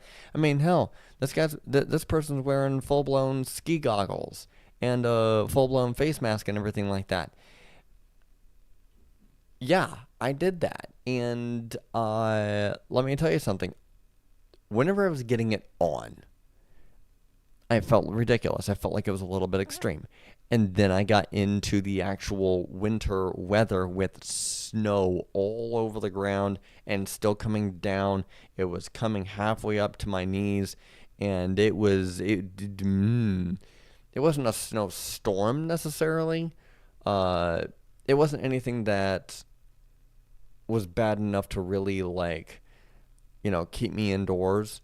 It was bad enough as to where a lot of places were closing down. I think we might have been on the edge of a city emergency, but I wasn't sure. I also didn't care. I wanted to test out my S18 in the winter and like super deep snow, see what the limits were with it and everything like that at the time. So I did that. I had a blast doing it. I was too cold to. I was having too much fun to really feel like I was cold. And it's one of those things where was it a lot of gear? Yeah, it was, but I prefer to think I've got too much gear on and wind up with just the right amount. So I didn't mind it and I went out and I'm still alive a day to tell the tale because guess what? Cold weather doesn't kill you. At least not here in Fort Wayne yet, and if I hit single digit degree weather, obviously my ass is staying inside. Same thing with triple digit degree weather too. But yeah, no, if you've got the right gear for it, go for it. The only people who think that you're going to be insane, the only people who really think you're going to be insane for gearing up for a cold winter's night ride and the people who haven't done it yet because they don't think they can. And to be fair, they probably can't. They won't give themselves the opportunity to try it. They won't give themselves the opportunity to experience it. So therefore, they're right. So, at any rate, uh, but full disclosure, and to wrap up the show, any sort of advertising that you saw on this stream, before, during, or after the show, any sort of advertising or anything like that that you saw, I get no money from it whatsoever. I get money based on people buying my products from my web store, which is mostly just filled with riding gear right now. The beanie and the jacket are print to order, and the electric air pump and hydration pack are pre-orders right now. And the profits from these products go right back into the business to actually help me and my business partner make electric bikes, electric scooters, and electric skateboards to be able to sell to people that want to commute locally, urban, and efficiently and safely. And we're just looking to help reduce driving dependency. So, anyway, that's been it from me, and I will hopefully get back onto my usual live stream schedule next week. So, see ya.